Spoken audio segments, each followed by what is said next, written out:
Your clap, dude. He wasn't even recording. Can't steal that. I was going to steal the clap. Penalty on the play. Premature clap. Ryan Williams. I get people DM me all the time. They're like, the clap inventor. I'm like, no, ask any dude that does video with 2 cameras and he claps in.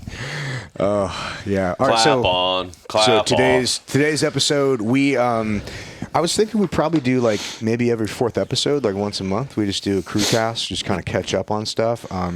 Because Kevin's been out in Morocco for the last month, so this is the first episode we've done in almost a month. And I've been meaning to ask him about that, and then Nick and I were at SHOT Show, but we didn't really get a chance to catch up because it's been so balls to the wall busy. So we kind of saved all this conversation up to now. So you guys are gonna, I don't know where the fuck this is gonna go, but it's probably gonna be pretty funny and entertaining. Just even the stuff we're talking about before we started it's on the Patreon. It's pretty fucking funny. Yeah, no shit. All right. Assuming these all go great, you know. I mean, we haven't gotten any like less viewership from these crew casts. Like, I think this is probably like what, our 3rd one, maybe. I think honestly, 4th one. The only feedback I've got from it is that people actually really like them. Yeah, that's what I've seen. Yeah, and then also you talk about like like even the 3 of us is already more people than most podcasts have. That's true. It's like, all right, we'll be okay, you know. But we're still new to this whole thing, so we're just like figuring all shit out. Yeah, that's what you're saying. I mean, fuck, dude, we're still less than a year in. Yeah, you know, most of these, like I went on Mike Ritland's show, you know, and just started looking at some of the history of that, and I was like, we get on the show, I'm like, God damn, dude, you've been doing this shit for 7 fucking years, and he was like, yeah. I was like, holy shit, bro. Yeah, it's pretty wild, man. We're seeing, and I don't know how long Rogan's been doing his. He's been doing his for, man.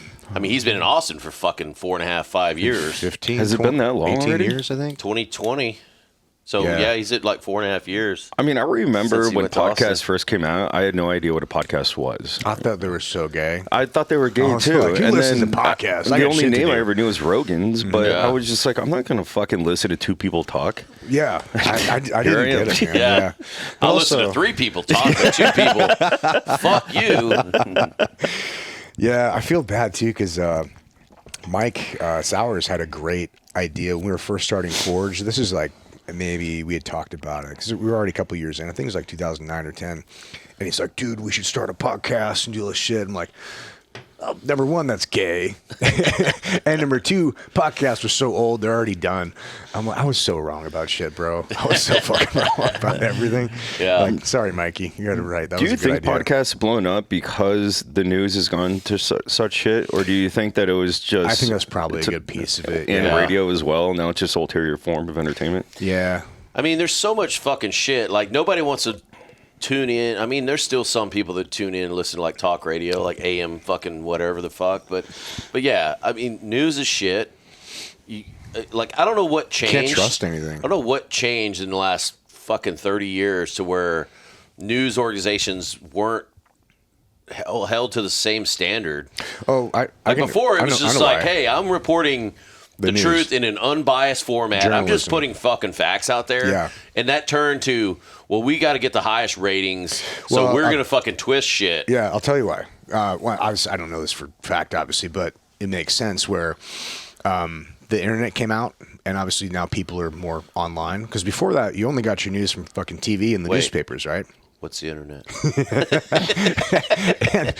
and so what would happen is that the news agencies would make their money on advertising and circulation too. So people would pay for cable broadcast, and they would pay for the newspapers. So it was a whole like a product-based system. So internet now, they're trying to figure out how to monetize that, and they have paywalls behind their stuff. But I don't know you guys, but I'm not paying any amount of money to view a news article on the fucking internet. That's another thing that pisses me off. Is I click on news articles and it's all paywalls. Yeah, exactly. And I'm like, no, I'm not paying to fucking read the Wall Street Journal. The reason that their journalism changed is because their revenue model changed. So because their circulation fucking completely died, newspapers, magazines, all news basically evaporated in the span of 5-8 years. So the ones that survived had to generate an entirely new revenue model. Now it's all based on ads. So now but the ads are a different format. So before it was ads in your circulation magazines or whatever. Now it's ads online. But the thing is, ads online, you quickly figure out, hey, advertisers are sold by the volume of clicks and the number of viewers and the number of people on this. So then they're like, well, we could sell more ads for a higher rate if we increase our viewership, clicks. What sells more clicks? Fucking drama, tribalism, drama, conflict, all this shit. So then they're like, well, we'll just keep doing that. So now we've got this unbridled fucking just chasing after clicks, and they don't even care if they're right or not. They're just putting bullshit headlines up for no fucking reason, and that's really what kind of killed journalism. Yeah.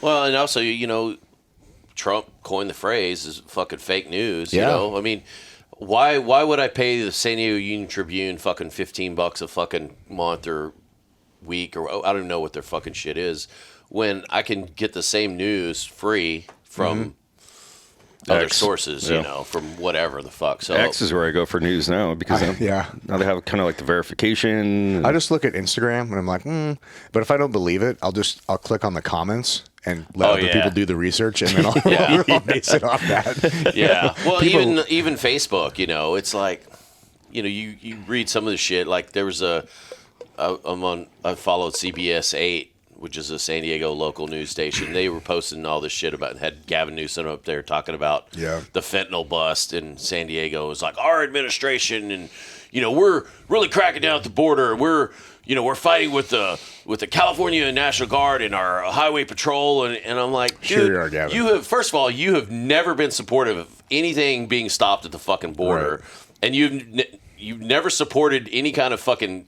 National Guard anything.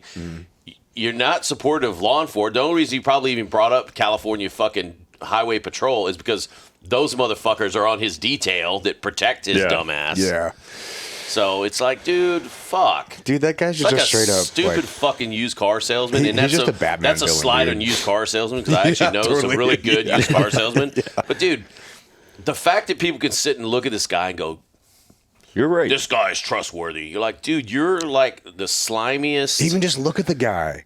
I mean, if you were to come up with like a Bond villain or a Batman villain, it is fucking Gavin Newsom. It looks like that. He talks like the guy, like all just weaselly and his mannerisms. Just like so many things he's been busted doing too. Like they're just so hypocritical, and people will still go, "Well, he's still a good guy." You're like, he's banging his best friend's wife and shit. Like, bro, what the fuck, dude? Just the French Laundry shit during COVID. People were like, "Ooh, yo, what are you gonna do?" You're like, well, I don't know. Have some fucking integrity. If you fucking, I mean, dude.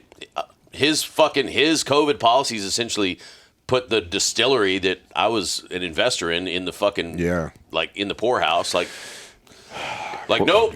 Sorry, our COVID ticks are up this week. Like, we got to shut down everybody going to any restaurant, and you know you can't sit outside, and know you can't fucking get it for takeout. Except for me. Yeah. But I'm going to go over here and eat and fucking do this shit. Damn it, I hate this new campaign run that he's doing where he's going on like all these like black podcasts and he's acting like he's like woke and a brother. Like, you're from fucking the Bay Area. He's putting on some tude. Yeah, some tude. Well, dude, that's like... He's like, I love chicken. Dude, remember like, Hillary? Shut the fuck up. That was Hillary going, Hillary. I always carry hot sauce with me. And people were like, bitch, come on. You fucking even look at hot sauce, you're going to fucking head's going to fucking catch on fire. Yeah, you barely tolerate mayonnaise, bitch. Yeah, like, no fucking way. Although I did just see that the Clintons, due to their exposure in the Epstein files, are now being taken to court and coming heavy, and apparently there's going to be a big old fucking hammer coming down on them. I hope so, man. Dude, nothing will fucking happen. Nothing I'm starting to will lose happen. faith in all that shit, man. Like, I would like to fucking gotta arrest hope. some motherfuckers. I mean, Bill's a complete fucking retard in terms of, you know, as he was the president, everybody was like, he was like the. I can't even equate it to a real character. Like, he's almost like Chris Farley. Like, he's like, oh, you know, he's just a fun-loving guy, you know, like in Black Sheep. He's all like, hey, y'all. Like, you know, they call him Slick Willie for a reason. He's all like, hey, guys, good. And what's his name on Saturday Night Live used to play him so fucking well. who's the guy? Fuck, I can't remember his name, but he would always. I remember this one skit where they're jogging, they run into McDonald's, like, "Hey guys, what's going on?" And he's playing, Bill Clinton. He's like stealing people's burgers and shit. And like, mind if I have some of those fries? And it was Phil Hartman played him. Yeah. Oh yeah. It was just fucking awesome. But the fact that hearing some of these stories from Secret Service guys, and we're literally like Bill's just a big fucking dumb animal. That's kind of how they equate it. And they're like the fact that he was the president, the most powerful man in the world, and was propped up, shows you there's all these fucking minions that are pulling the fucking strings. Yeah, but they said fucking Hillary. And goddamn, man, we might need to bleep this shit out. I don't want to fucking suicide myself. But, dude, they just said she was just a fucking evil fucking bitch. Yeah. Like, she hated everybody. Mm-hmm. They were, like, literally, like, people coming through the fucking, where the Oval Office, and is it the East? What's the wing they just knocked down for that ballroom that was the First Lady's, like, office and shit? I don't know. So, whatever that was, they had, like, some Secret Service personnel and shit, and like, she was literally like, how many times have I told you fucking shit kickers to stay out of this? And, like, people were like, God damn, bitch. Like, fuck. Not surprising. I'm trying to work, too. Yeah, it's not surprising. She was just evil. She fucking hated everybody. Did you guys see all the placards that Trump put underneath all the presidents? It's fucking hilarious. Down the fucking White House hallways. Dude, I just saw the one with Biden, and it was just the auto pin. It was just like a fucking, either like a hand or like a machine. Yeah, the new plaques underneath all the people. I mean, it reads like a Trump Twitter tirade underneath each one. Slick Willy. It's fucking it looks like a tweet hilarious. underneath each one. Yeah. Dude, that would be fucking rad if it was like if it was like their name and their picture, and then underneath was like their biggest quote. Like, Kennedy would be like, "Ask not what you can do for your country. Ask not what you can do for your country. Ask what you can do for you." Wait, what the fuck? That's not what your country can do for you, but you can do for your Jesus country. Christ, I fucked that up twice. Everybody knows what you meant, yeah. Yeah, but then the Slick Willie would be, I did not have sexual relations with that woman. Yeah, I just got a bunch of blowjobs, and she stuck all my cigars in her pussy. But could you imagine going down and like doing a tour of the fucking White House, and you're like, wait a minute, you're like seeing all the Slick quotes Willie under their names and shit. That'd be fucking funny, dude. Yeah, they had some interesting stuff, man. I heard Rogan talking about it. It kind of at depth. It was like, What do you think Abraham Lincoln's would be? I'm trying to see if I can. Honey, could you pass me the popcorn? No, he had that one about if you give me 3 hours to chop down a tree, I'm going to spend 2 hours sharpening the axe. Abraham Lincoln said that? Yeah, I'm pretty sure. I thought that was George Washington. Didn't he chop down a cherry tree? Did he fall asleep under it, or is that Johnny Appleseed? That was Newton. That was Sir Isaac Newton with an apple. Or Johnny Apple. Wasn't that Johnny Apple Newton? No, that was Steve Jobs. We're so dumb. Our comments would be Coda's over here just like, I want to fucking kill you guys. our YouTube comments would be like, these fucking monkeys, bro. I mean, we actually have more of an understanding of history back when we went to school than what they get now. Now it's a completely rewritten like picture book. Do you see? There's one guy, and I'll have to give him a shout out on fucking once I figure out what his Instagram is. But it's so fucking funny. He'll be there holding like a microphone. He'll be in like Times Square, like, hey, what's 45 plus 55? And people are like, I'm not good at math. Or, hey, who was the first president? Obama? And he goes, yes. Yeah, that's right. And it's so fucking funny, dude. It'd be like, where's the what country is the Panama Canal located in? Puerto Rico? It's so bad. Is it the Panama Canal a country? Yes. Like, dude, what the fuck? Shit is so fucking funny. But it's sad too because, I mean, we have the most. You have instant gratification, right? At your fingertips, but also you have a wealth of. I mean, you have everything. You had motherfuckers would buy encyclopedias and shit. What happened? Oh, you got the keys? Yeah, cool. Oh, like. You used to have a fucking wall of encyclopedias. You have to go look at shit. Now or even a fucking library, like we were talking about yesterday. It's like the fucking Dewey Decimal System. You have to go and fucking look up shit and like, dude, everything is on this fucking goddamn phone, and you can look up so much shit. Like you don't even have to be smart. You can legitimately look up fucking anything on your phone. Like I was looking up shit yesterday about like what airbase I was flying to in fucking Iraq. I'm like, oh, okay, yeah, it was this one. Dude, you know what's crazy? I was talking with Disney about this, I think yesterday on the way to office. So right now, Musk has kind of coined this. It's like, hey, we're currently cyborgs because we're so integrated with technology. It's just the interface isn't that efficient, right? So I think that the next logical step is going to be augmented reality, because right now we've got all this information on our phone, but it's like you got to type it in, you got to look it up, and then you have to take your face away from this and actually look at the phone. And then you crash your car. Yeah. So we've got the remember the Google Glass from like 15 years ago, and people it was basically the same glass that Meta. the same Like Meta Meta glasses. Ray-Bans. But Google came out with them like 15, 20 years ago. And people were getting beat up in bars and shit because like it was just too much too early. And so, but now Meta glasses are kind of like, it's just expected. Yeah.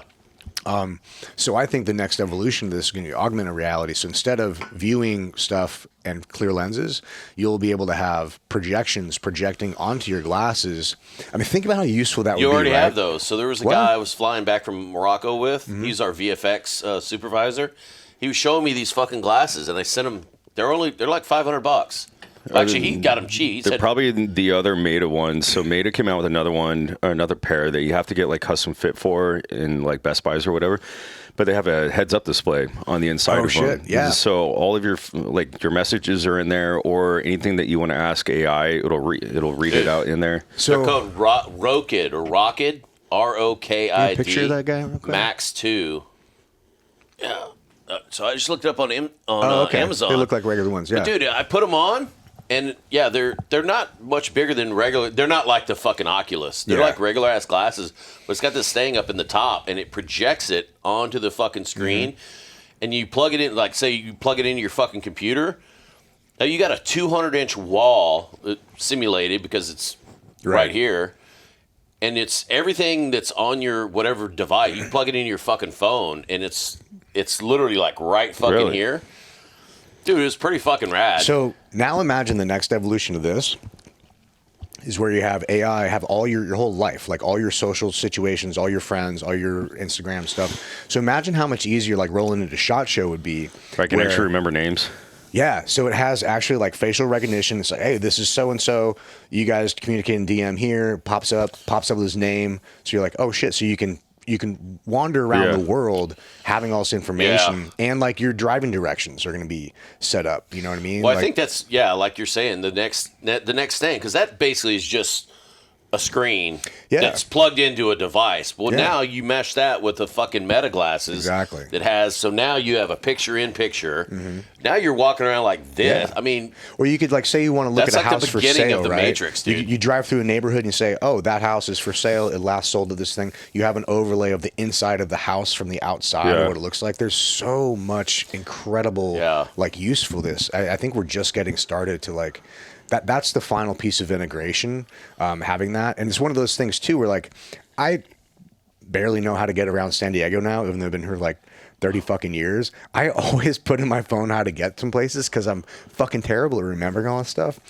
But now imagine once you get used to that level of just instant data and instant information, how naked you're going to feel, like taking that off and not having it anymore. Can you imagine going back to like writing letters or something? Or using fucking MapQuest to get around places, or a fucking Thomas guide. You're like, where's this fucking place again? Like, but that is a fucking good point, because like, who's the guy that was on Rogan that created the Oculus? Oh yeah, Lucky Palmer. Yeah, Lucky he Palmer created this other fucking thing for the military is using now, and it's I don't know, the drones. Yeah, so he has third person. Exactly. So like you have they had the dude going behind the Connex box, and it was like, oh, you know where they're walking because this drone is here. So all that data is going into so it's like shared. Yeah. Whatever the fuck it's called. I don't know if it's shared reality or shared data. That's it's fucking crazy. You can see people through walls. Like, you know what room everybody's in, the principles, like everything. Not to get too off topic with this, but we'll not to really have a topic this episode. But another thing that I thought would be a great invention that I thought of like 20 fucking years ago that nobody ever did was, you know how night vision. The reason that night vision is laser safe because you can't. The light Yeah, the doesn't filters. it doesn't actually go through. There's no filter. It doesn't go through at all. You're seeing a TV screen. Yeah, on the it's inside. like a computer generated image But or whatever. you've got the fuck. your whatever other 14s, and then you've got what are the quad nods or whatever. They're so fucking 18s. heavy. Yeah, and they're way off to the 31s. side. Why don't you just put like making Oculus Rift that's way closer, and then you have augmented reality, and then you have the night vision that's mounted up here closer to your center of gravity, and then you just project that image onto like an Oculus style thing. I mean, I'm sure they have that shit I think now. that's what this Lucky Palmer shit is. Yeah, Yeah, but essentially that's but what. why didn't we do that 20 years ago? The tech has been around 20 years. Well, the tubes are what was taking so long to develop new shit, according to what I was told. Because, like, I know before, because we had the 21s were the ones that had, like, the shit was back here, and then what you actually that's saw right, through. yeah. So they were close to your face, but because you were seeing through toilet paper tubes and you had no periphery. yeah. Like the 15s were the doubles, and you know, if you didn't put the cups on them, you actually could drive better because you actually had this much peripheral, not just Yeah. seeing like this. So, yeah, I'm sure with those quad nods, I don't know what the fuck. I've never even. I've with the used them exception before. of- Tried 'em. Yeah, I put They're a. fucking G. Dude, when I I was did a doing helicopter those, hog hunt with them. yeah, I was doing that Coast Guard gig. Like all those motherfuckers had them, and I'm like, what the fuck, dude? Aren't they The like Coast 30 Guard? grand or something Yeah. like that? They were when they first came out. They're like 65,000. Now I think if you get them like from TMVC, they're probably like 25, 30. Wow. And then if you there's Basically, two sets of 15s, essentially, you know, but it's Yeah. all the eyepiece is integrated to. They work well. I'll tell Yeah. you that. They're heavy, but they fucking work well. Yeah, I they're mean, you're fucking- like yeah. this, and it's like auto gain and everything. So I remember back in the day, we used to have to like focus one on the stars and like one close. Yeah. Yep. For like your near and far. Now it just does it for you. So amazing. Well, dude, there was technology. another trick to that as well, which there was a company that you know Gumby, Yeah. Jason Gumbert, him and I'm trying to remember the other dude. There was like three team guys that created this company. It was called Focus, like PHOKUS. Focus, like research or focus. Oh yeah. Are you talking about the frog aperture that logo? goes over the front of them? Yeah, it was like literally you take the fucking plastic cap and you poke a fucking hole in it with like a that's right. a hole punch like for a paper thing, and you put those over it. It auto focuses your fucking night vision. Yeah, Oh, shit. Mattbot comes out or has this set. They're Yeah. called like the Tarn Sears or something, and they literally look just like an aperture. It's like a camera Yeah. lens type thing. Yeah. And you just put them both over, and you can turn when one you and turn the other. Yeah. And they're like $600. Yeah, I'm it's like, fucking crazy. fuck that. Somebody was like, I can do better. Yeah, Yeah. Mattbox got some great IP, man. they do. Who? Mattbox. They're Never heard of It's with a, oh really? Oh, it's a team Oh, guy maybe I company. have, but Sean Matson. Matson. Yeah. Yeah, cool dude. MATTBACH? Yeah. Mattbox? MATBOCK. BOCK? Yeah. Yeah, They have a Mattbox. bunch of like damn net contracts and stuff like that. Like none of their stuff, honestly, in my personal opinion, is even for D2C. Because like Yeah. Sean sent me a bunch of their stuff, and I was on a whim one day. I was gonna give I think Johnny Martin a plate carrier, and I threw him on. I'm like, hold on. I went on Mattbox. That's I'm another like, fuck motherfucker no. we need to have That's on a the show. $900 plate carrier. No? Well, Johnny's not on this planet lately. Really? Yeah, bro. Yeah, he came to that Airbnb and I saw him the other day. He's doing better. is he? Okay, Yeah. good. Yeah. Good. I talked to him, well, it's been a while. How It's many probably shooting been a with him year, this actually. weekend? Actually, it's been a year because I was doing a contract. When all those fires were up in Malibu, Yeah. I was doing a contract with him, and it seemed fine. Yeah, I'd love to have him on. It's just the thing with Johnny, you never know what version of Johnny's Oh, showing up. yeah. Well, that's the beauty of it. Which kind of you makes know? him fun. Yeah. Yeah. Yeah, I love that guy. But yeah, I'm glad to hear he's like refocused on shit. Yeah. Speaking of which, we ran into Dirty at SHOT Show, Oh, and yeah. that was good. And Was Beto there?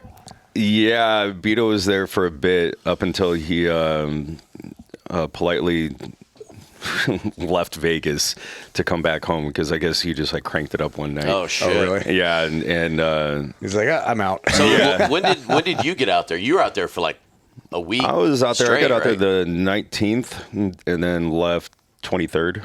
Oh, okay. That ain't too bad. It wasn't too bad. And like this was the most lucrative productive, probably fun shot shows that I've had this year. Shit. That's awesome. There's like minimal miles walked, ran into everybody I wanted to run into, talked to every company I wanted to talk to. The parties were good. I woke up halfway Minimal time decent. at the Circle Bar. Minimal time. I mean, we definitely, dude, that Circle Bar, like I was there one night till like 3:30 in the morning. I ran into an old guy I was at Blackwater with that I haven't seen in probably like 8-9 years. It was really good catching up with him, but it was like 3:30 in the morning at Circle Bar, and there was still 250 fucking people around that thing. Damn, I'm like, dude. don't you all have to go to a booth in a couple hours? Yeah, Like, I don't have to be realized- coherent. Well, and then about to physically 3:30, do it. it got real dark, dude, and all the hookers started showing up. And like you could spot that shit a fucking mile away. And I'm like, do they know? Like, there's probably 50 to 80 law enforcement individuals here from around the Probably country. their best From customers, bro. I know, right? Yeah. Plus, male hookers don't care about that shit. Dude, I realized too that I thought the Circle Bar was a totally different bar. I had no idea that bar that's actually the Circle Bar even existed. I was thinking about the Circle Bar that's over by like... I know exactly which one you're talking about. Like Yeah. Planet Hollywood? Yeah, it's a totally different casino. Yeah. I don't know Oh, why I yeah. thought that was the same thing. Yeah, Maybe it's that 'cause one it's used to be Circle. kind of like the heat up, but or Yeah. the link up, but that Circle Bar now, just because it's right outside the Venetian. Venetian, yeah. Yeah, it's where everybody can find you. Yeah, So it that's makes a lot more sense yeah. too. It's more like a... What's an octagon with 10 sides? Tetrahedron or something like that? Tetrahedron, I think. Yeah. Octagon. A tendagon. Yeah, but that was a dope bar, man. I just went in. I flew in the morning, and then fucked around during the day. What day did you fly in? 20th, I think, 21st. I think it was a Wednesday, Tuesday or Wednesday, and yeah, just walked the floor, caught up with a few people, and then met up with you for breakfast, and then we just cruised around. Decagon. There we go. I would not have got that, but that makes sense. It makes sense at decimal. Deca. Yeah. And then, yeah, I was getting down at the Circle Bar for a while, and then just hopped in an Uber and went right back to the Oh, you didn't airport. even stay the night. Nah, slept in my Smart. bed. It was great, man. It was like maybe 2 hours from the time I left the hotel. I mean, I've never really got on a flight without luggage either, and then It's just so getting nice. right back on. I bet it's the shit. Yeah, I just brought my computer bag, which turns out I didn't really need to bring. Yeah. But it was definitely weird getting on a flight. Where's my fucking bag? Yeah. Dude, you want me to blow your mind right now? I've only been to SHOT Show one fucking time. And that was like 2-3 years ago, like right after COVID. I think it was 2021. Maybe it's 2022. It's changed over the years. It's getting better. Somebody Yeah. got fucking stabbed there this I year. saw that. And like Jesus. 17 guys pulled out their tourniquets. Yeah. Like, he's my And like tourniqueted his ass up and they had like, him up. get the branding in the picture. Yeah, Like, literally. I'm stabbed in the stomach. What the fuck can you do with a goddamn tourniquet? Ran into Bissonette. He wants to say Oh, hi Bisso. and to punch you in the Nice. dick. Biss is doing good. He wants to come on. Yeah, that'd he be also awesome. he actually just called me 2 days ago, which is kind of weird. He's starting up a YouTube channel and moving to North Carolina, so he has a big old ranch out there, a cattle ranch. Sweet. And I didn't know this, but I mean that dude was growing up like in the Arctic Circle, like up north in Oh, shit. Alaska. Yeah, grew up And in Alaska. like I think he said like he didn't see a TV until he was in college or some Wow. shit like that. But yeah, wants to do this YouTube channel and have kind of like guys come through that own companies and kind of like put them to work. And yeah, so we're talking about like production value Like and a like what dirty that looks jobs like. type thing? Yeah, kind of like that. And then, sitting around the fire and or, like harvesting a cow, using like some half face blades in order to kind of like process it. And then maybe, I don't know, cooking, processing, whatever that looks like, baling hay. Yeah, that would be kind of cool, actually. You could get like 3 or 4 guys, or even 2 guys. You could get Schwartz, Yeah, Dave Schwartz. and then you get Beto. That was kind of Like, my thought here's process fucking- behind it. Yeah, cutting open a Oh, fucking yeah, the whole thing. cow. And then like Traeger sponsors it, right? And then you're smoking Goes the to meat. plate. Yeah, doing That all would be that kind of cool. stuff. And then having Yeti, kind of off on the side and keeping beverages cold. So that was the whole Yeah. premise behind it. But yeah, you super fired up. So invited us out, and Yeah. I told him to keep me posted next time he's coming out here, which is, cool. I guess, going to be relatively soon. I love seeing all the projects guys got going on, man. Yeah, we've got some good Yeah. lineups. I don't know if you guys have seen on the schedule. We've got some good lineups for the next like 2 months. Yeah. It's More pretty good. more fucking swag too. Like you just gave me this fucking Yeah, the thing. keychains. Just fucking pretty badass. I used to never put shit on my key ring. Yeah, but- so if people don't know, that is these in the aviation community, they have these things called whatever, I forget what they're called, but remove before flight tabs, and they literally say remove before flight, and they look just like that, but they're like 3 feet long. Say this. Ours says remove before fight. We need an aviation guy on I because didn't even realize that. I'm really? such a moron. I think you remove it in order to arm the warheads or the missiles on the fighter jets. Yeah, I think believe there's a few different. I've placed them all over the plane. I don't know why. Warhead. I was an AO. I should know these. It's another good porn name. Warhead. What was that name from last night? Dick Smothers. or Dick Hammer. Dick Hammer was the Marlboro man. I'm like, dude, how the fuck? Oh, yes, this is my son, Richard Hammer. Like, Dick Hammer? Better than huge anus. Especially riding that fucking horse the whole time. Yeah. That's fucking cool. Yeah, what SHOT else Show did is you guys rad. do at SHOT Show? Did you guys link up? Yeah. We went up for breakfast Up a first bit. morning. You know what's unfortunate is, I've been going, this is I think my 14th or 15th year. And it started off as no one gives a fuck what your name is. Wait, And hold that thought. I got to get a beer. Or something. Or continue. But then it was, Bet's the sniper, and then it was Nick with Oakley, and then it was Nick with Crypto, and then now it's, oh, hey, you're on Liberty Risk. And there was so many conversations at Circle Bar, go for it, walking around, and I would overhear him. I'm like, hey, I think that's Nick from Liberty Risk. Oh, that's funny. And Yeah. I'm like, holy shit. And that was when it was like me, you, Dirty, Nikki was there. That's right. It was a good crew, man. Yeah, and then that's when I heard all the passerbys be like, hey, that's Liberty Risk, guys. And I'm like, fucking shit. What a drink with those guys for about 5 minutes. Hold on. Where's the big fat retard? Is he under the table? eating fucking scraps off the floor? Kevin's at the buffet. Why does he have 3 plates? Yeah, dude, it was a good time, man. I'm glad I left when I did though, because I could feel the momentum building. I'm like, bro, if I stay, this is gonna be like a fucking. Yeah, you had one more night, didn't you? Come on, dude. Yeah, I but don't. I'm like, I don't know that I could do more than like a couple nights there. Yeah. Two's all you really need. Yeah. I mean, I think, the first night and the second night, that's when like the 2 heavy parties are. But no one really gets anything done. And so then like second day and then day 3 is kind of where like Fucking actual skeleton crew. Dude. work. production happens. I've never even been to any of the parties on there. Oh, you're missing out, dude. So this year's Cry Party. So the Cry Party is industry known as the Wilson Family Fishing Trip. And they have a website for it that's like kind of like, invite only. And every year it's a theme. Well, last year was American Gladiators theme. And so you're probably looking at like a $5 to $8 million party every year. Damn. That all these companies go in on. So it's like Dylan Arrow, And it's all Cry, fucking sponsored Noveski, and Oakley. shit, Yeah, there's dozens and dozens of sponsors. And so last year with the American Gladiator theme, there were so many fucking injuries. Like I think one guy lost 2 fingers because they were in those like steel rolling balls. And he was like doing that, but then like the 2 balls clashed when his hands were like on the outside, fuck. and it just like completely took it down to like nothing. The risk assessment on that thing. And then dude. another guy broke his femur during like the pugil stick wars and stuff like that. So they all backed out of that this year. So there's no races. One of the years they literally took this massive gym and filled it up with water and had little mini jet ski races on like a jet ski racetrack. That's crazy. And like they go all out. So this year is just kind of like 90s horror theme. Sounds a lot That's safer. cool. Yeah. Like It- with the nature of W. That's what you said the zombie showed up. Yeah, so 90s horror with the nature of W. I've though. always kind of notoriously due to the experience and the lights and the music and the go-go dancers. This year I decided to medically dose myself with some MDMA.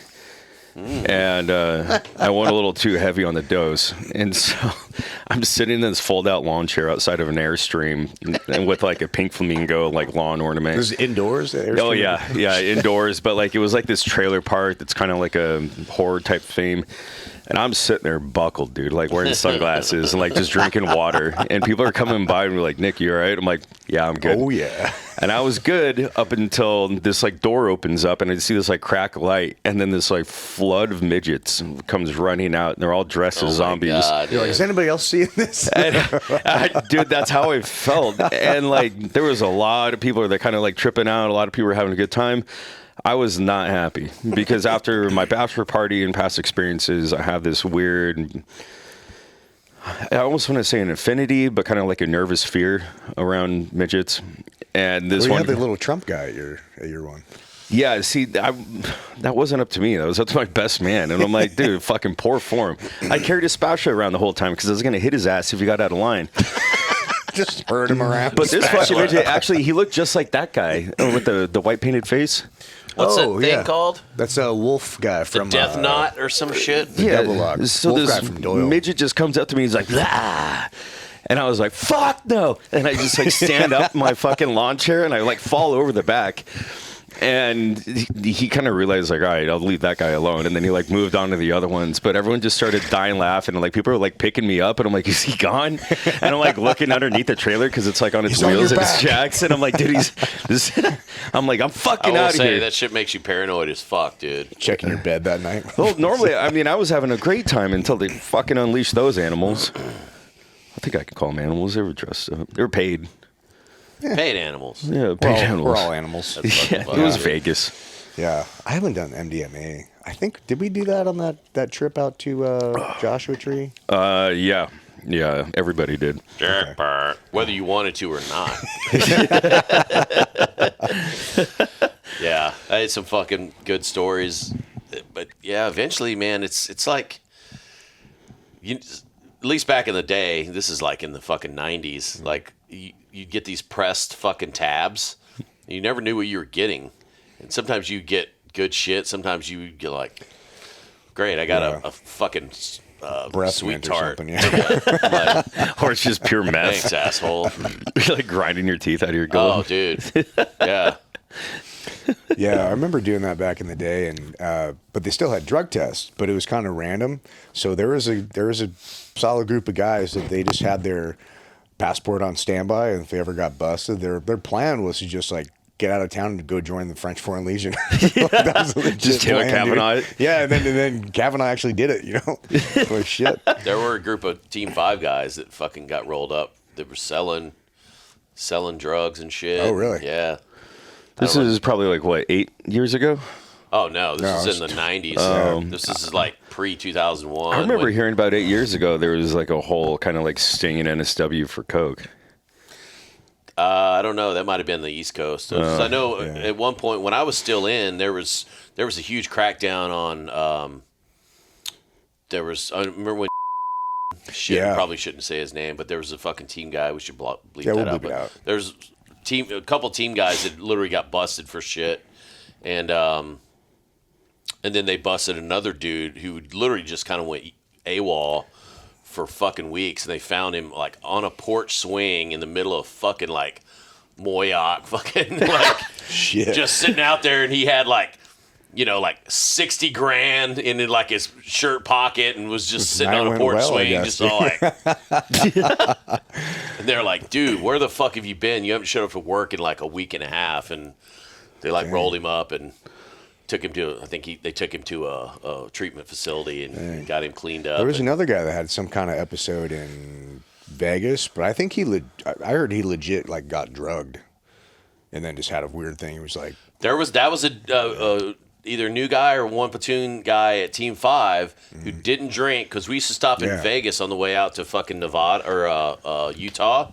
So we'd go do our some training trips out in dangerous. Yeah, well, we'd do our SR trips. That's when I lost my fucking Rolex, dude. I fucking had an episode where I was like paranoid, like drinking, and I stopped at a Subway to grab a sandwich, and dude, it was like our hotel's in like this. What you think is a shady part of town is probably the fucking Strip or some shit, or right off the Strip.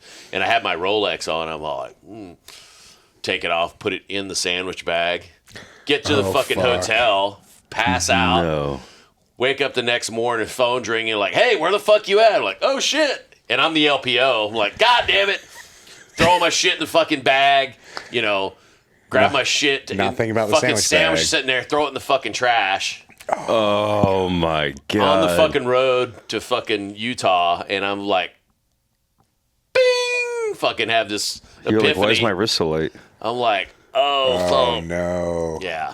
I would have pulled over at the nearest private airport and be like, fly me back to fucking Nevada right now. Dude, I literally called that fucking hotel, was like, hey, I'll give you a fucking finder's fee, and those motherfuckers are like, nope.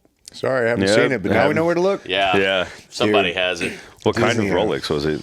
Dude, it was the date just with the fucking blue. The fucking face was called a blue vignette. It was a stainless and gold date just.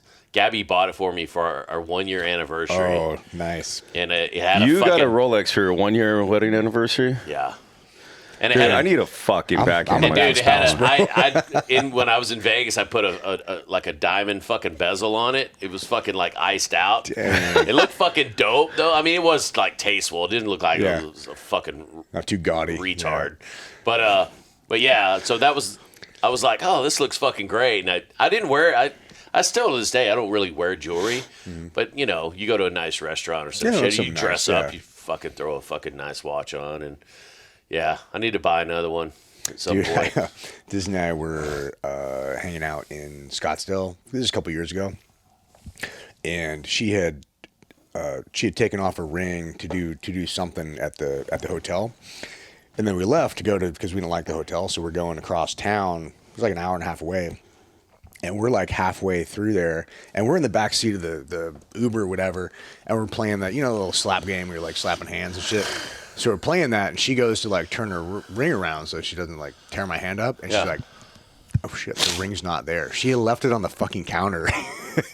Your 4-carat ring, she left it on the fucking counter Oh, God. at the hotel. She's like, "Oh my!" You got our God." 4-carat fucking diamond? Yeah, Jesus Christ, dude! we got a Fucking baller. we got a great deal on it. Is so. it a 4-carat solitaire, or is it like a solitaire with like other diamonds on it? Like It's a 4-carat total weight. no, it's one. God damn, dude! That's a step. That's a big ass. I thought I was a baller. Like Gabby's ring was like almost 2 carats, Well, and I got a deal it. on that in like Thailand. Dude, the funny thing about that is we got a great deal on it because we looked at like, what's it called? The Tiffany. And dude, like a 2-carat ring there is like Oh, yeah. $100,000. Yeah. It's fucking crazy, dude. Yeah. Like Crazy. that. I'll take a blood diamond all Yeah, day. you're paying Tiffany for. Oh, dude. I So want that other- diamond harvested with toes. our hidden in gums. a friend of ours at the time, she was a diamond dealer. Yeah. Indeed, so indeed. So she helped us pick out the actual diamond. So we got a lab grown diamond. It's a real diamond. It's just lab grown. Yeah, sure.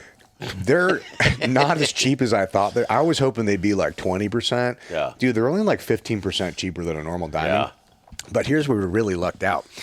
It's really clear. 'Cause there's the whatever the fucking Yeah. 4Bs The are or whatever. 4Cs. Yeah, it's pretty clear and doesn't have hardly like no inclusions you can Yeah. see or Cut, visual. carat, clarity, and Yeah. Come. cunt. But the cut is fucked up. So they're like, hey, this would normally be like really expensive, but we can get you a deal on it because we fucked up the cut. And they're like, okay, what does that mean? And so on the edge, they had missed like I couldn't even see it, even on the microscope. Right? Yeah. Even on the microscope, I couldn't see it. Yeah. So all we did is we put one of the prongs over that edge of it, and we saved a ton of fucking Yeah. money on it. Yeah. So we ended up getting like a smoking deal on this fucking Yeah. thing. And I've always been like, dude, why the fuck would I put a car on your finger? Like that makes no sense. I'd rather just buy you a car or something useful. But there have How been you a lot put a of car on a finger? The price. compress it into a ring. Hey, dummy. I will say though, after we did it, I was against it, but after we did it, there were a lot of situations where I noticed people paid attention to it. Yeah. And we got treated differently after like, oh, Yeah. that's a sizable fucking ring. Yeah. So I show up looking like cut off fucking cami Dick's pants, hat, and man. no sleeves on and shit, and they're like not taking it seriously. Then they see her ring, and they're like, "Oh, okay, yes, sir. What would you like?" Yeah. it makes a surprising Sure, amount I'll of let you difference. Yeah. put your finger in my butt. Can take a quick. Yeah, sure. Clap on. Clap on. All right, I get to clap one day. Yeah. So we did the same Official. shit. I saved up one of my deployments. I was in. This is pre 9/11. I've been dating Gabby, I guess, for about almost 4 years, and same shit. I just saved up a bunch of money from like per diem to, basically just stop drinking at the bars and drink more in my fucking room. Goes a long way. Yeah, and there's the fucking jewelry store in Pattaya Beach that or maybe it's in Bangkok. All the team guys used to get those fucking trident rings. Oh yeah, and they get the diamonds, or the rubies put in put in their I should have done that. I thought that was lame at the time. I wish I had one. Dude, I did, and I fucking lost my trident somewhere. It's got a sapphire in the eye. Dang. But yeah, I want to say it was called like Bombay, something jeweler. I'll find it. But yeah, I essentially bought a loose. It was like 1 point. It was like almost 2 carats, and it was dude, this was in 2000.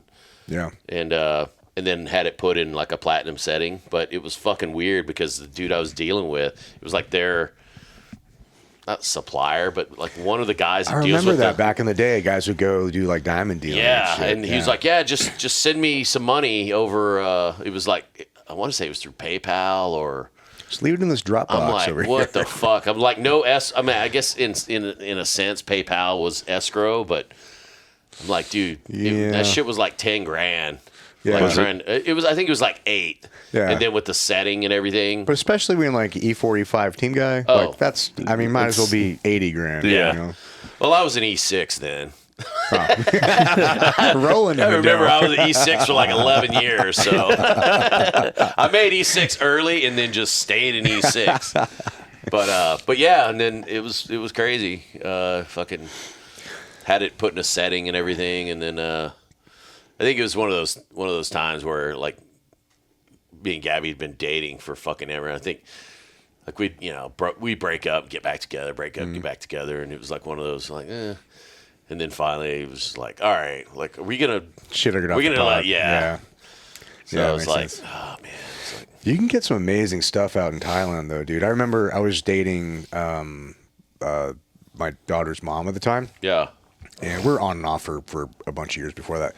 But she was a stripper, and she would go to Pacers and she would go to Vegas all the time and work. And I mean, to her credit, she was actually a really good girlfriend.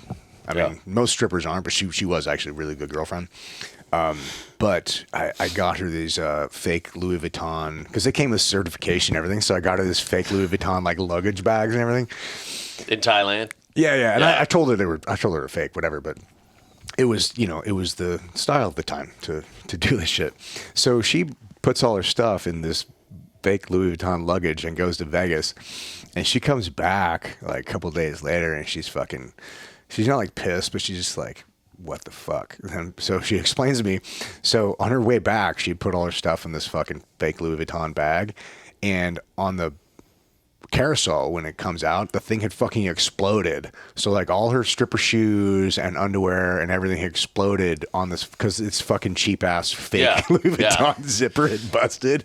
And of course she filled it to the brink. Of course, yeah. You got to fit a lot of stripper shoes in there.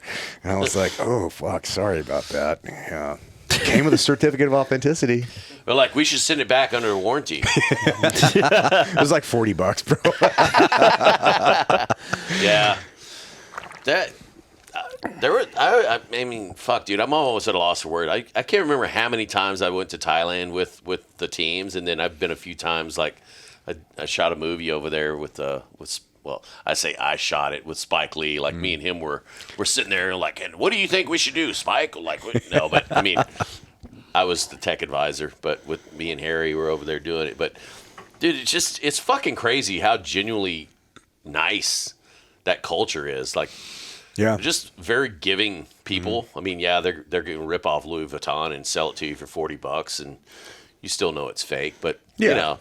They're not trying to sell it as real shit. It ain't like it's not like they're, I mean, yeah, they're profiting off of a copywritten fucking product. But do you guys just go full send on the cuisine over there? Like, where you just like walk the streets, like grab a beer and like kind of like Bourdain it and eat, or where you just like find me a fucking cheeseburger and then let's get hammered? I hated it.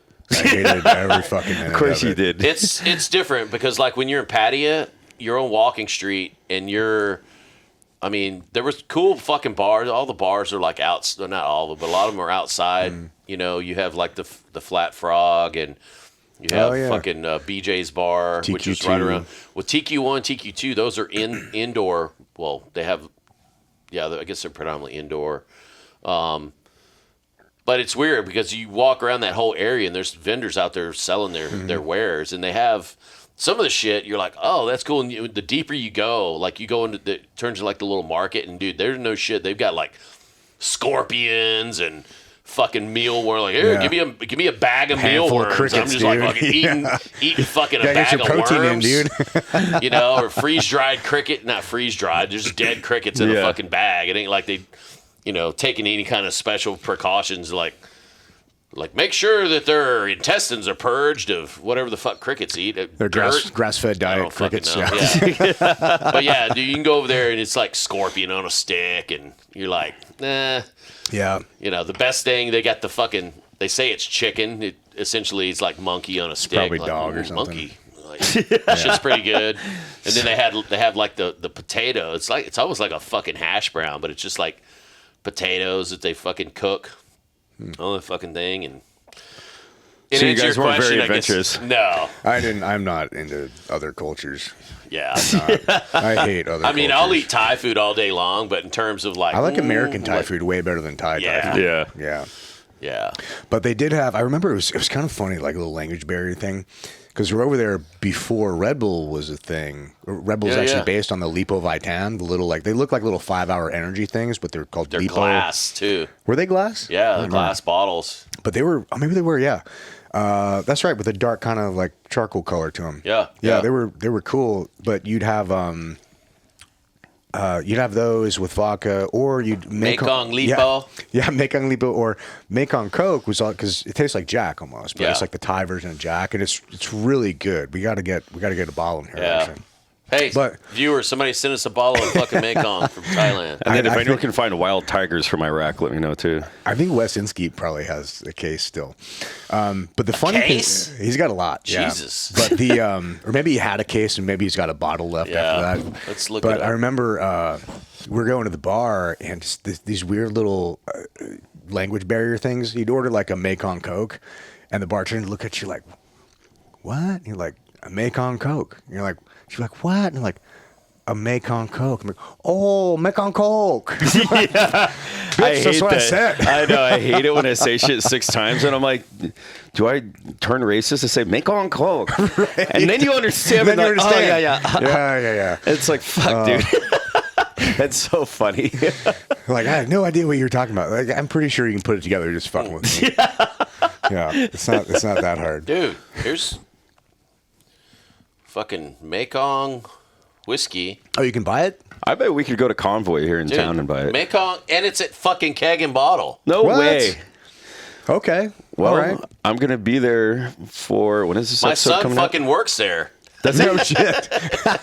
He works at the package place, so he all these like online orders. Yeah, he ships all that shit out. Well, tell him to fucking lose an order. Like, hey, ship me some fucking Mekong. Dude, that's cool. I love the internet, man. You can get so much shit. Especially some of this nostalgic stuff. So in Iraq, we had wild tigers. Yeah, what's the story behind that? And so, I mean, it was the most Middle Eastern looking can you've ever seen. It was like a Red Bull size, but it had 700 milligrams of caffeine per can, which Red Bulls are like 2 or like 250. Dang. And then they also had nicotine in them. And just for good measure, dude. I mean, I swear they made those for like GIs because we were so fired up, and we would just buy cases and cases of them. We'd get them all cold, and then keep them in the Humvee with us and just driving up and down. But we'd have like 6, 7, 8 of them, dude. Just like oh my God. all tweaked out. So now imagine hitting contact and everyone just death blossoms. Lipo Vitan energy drink on fucking Amazon. Wow.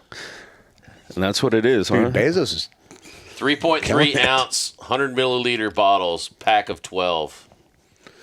We should just order those. How real that shit is. We're going to need a bigger mini fridge, too. You know the crazy thing? Yeah, definitely. You know the crazy thing about Red Bull is they don't even... So they still, if I'm understanding this right, they still use a co-packer. So they're not the manufacturer. And they never kind of consider themselves like a beverage company. They consider themselves a marketing and media company that happens to sell, the main product. They're also the first company to ever get to $1 billion in one product, which is Red Bull. Really? And then they introduced sugar-free Red Bull. $1 billion in one fucking product. Really? Isn't that wild? Yeah, but the guy's story is pretty crazy too. So supposedly he had like a handshake deal with his manufacturer, They just like came in like, hey, manufacture our shit, this price. They agreed on it.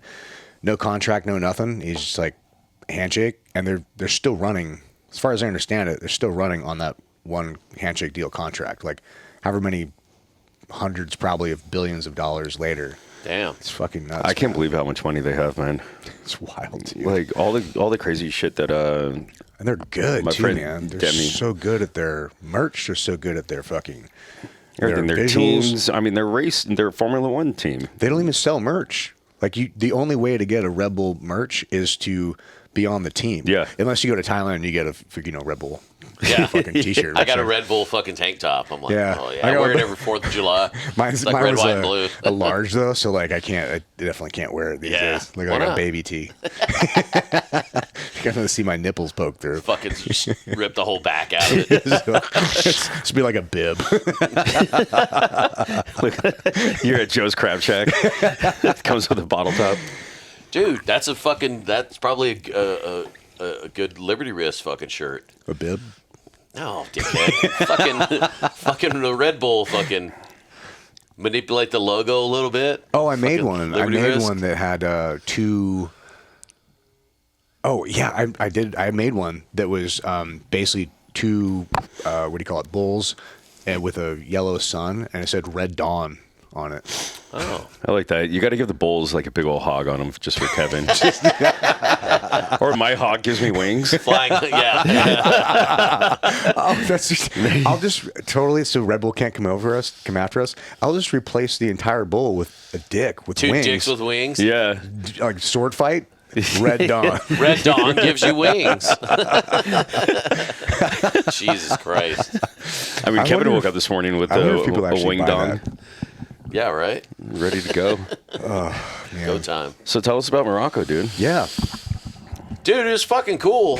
And it's kind of crazy. So this is the first time I've been to Casablanca. So It sounds sexy. it's not. I heard it's the only place in Africa I wanted to go, but until Yeah. Morocco's cool. It's definitely not. I mean, if you've been to any, like I've been to Kenya before, Djibouti, fucking Somalia, it's not that.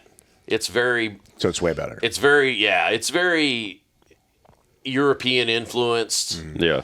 but still Africa. Yeah. So there's, I mean, it's It reminds me of an Indiana Jones set.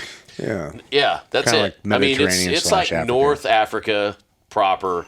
I mean, everybody there is like dark skinned, but not like With a weird British accent. sub-Saharan, like, Nairobi, Kenya black. Yeah. It's like, okay, this guy could pass for a fucking Hispanic if he wanted to. Yeah. Some of those Interesting. cats, Yeah. and they speak a fucking shit ton of languages. Like French is a huge influence. So a lot of people speak French. A lot of people, and they speak, it's Arabic, but it's like a Moroccan dialect. So it's, I mean, they call it Moroccan. Like, oh yeah, he speaks Moroccan. I'm like, what the fuck? I'm like, is that Arabic? They're like, sort of, Sort of. Yeah. And a lot of people speak English there too. So Casablanca is like the biggest city in fucking Morocco. And I'd never been there before, so when I was getting ready to go out there, so to preface all this, the reason I was going out there, I was prepping this movie. It's called Here Comes the Flood. It's a Denzel Washington, Robert Pattinson movie that I was hired to do back in August. So I was given, script notes and kind of prepping everything in Morocco that was shooting in January. So this whole time from like August to December, I was prepping like wardrobe, weapons, picture cars, all the shit that they're gonna fucking have over there. It's Right. like the costumer hit me up, be like, hey, what uniforms are these guys wearing, and what's their unit and what's their this, and what would the fob look like, because they designed this whole fucking fob and is one of the sets. And so that's all shit I have input on. I'm like, yeah, do this. That's And cool. so Yeah.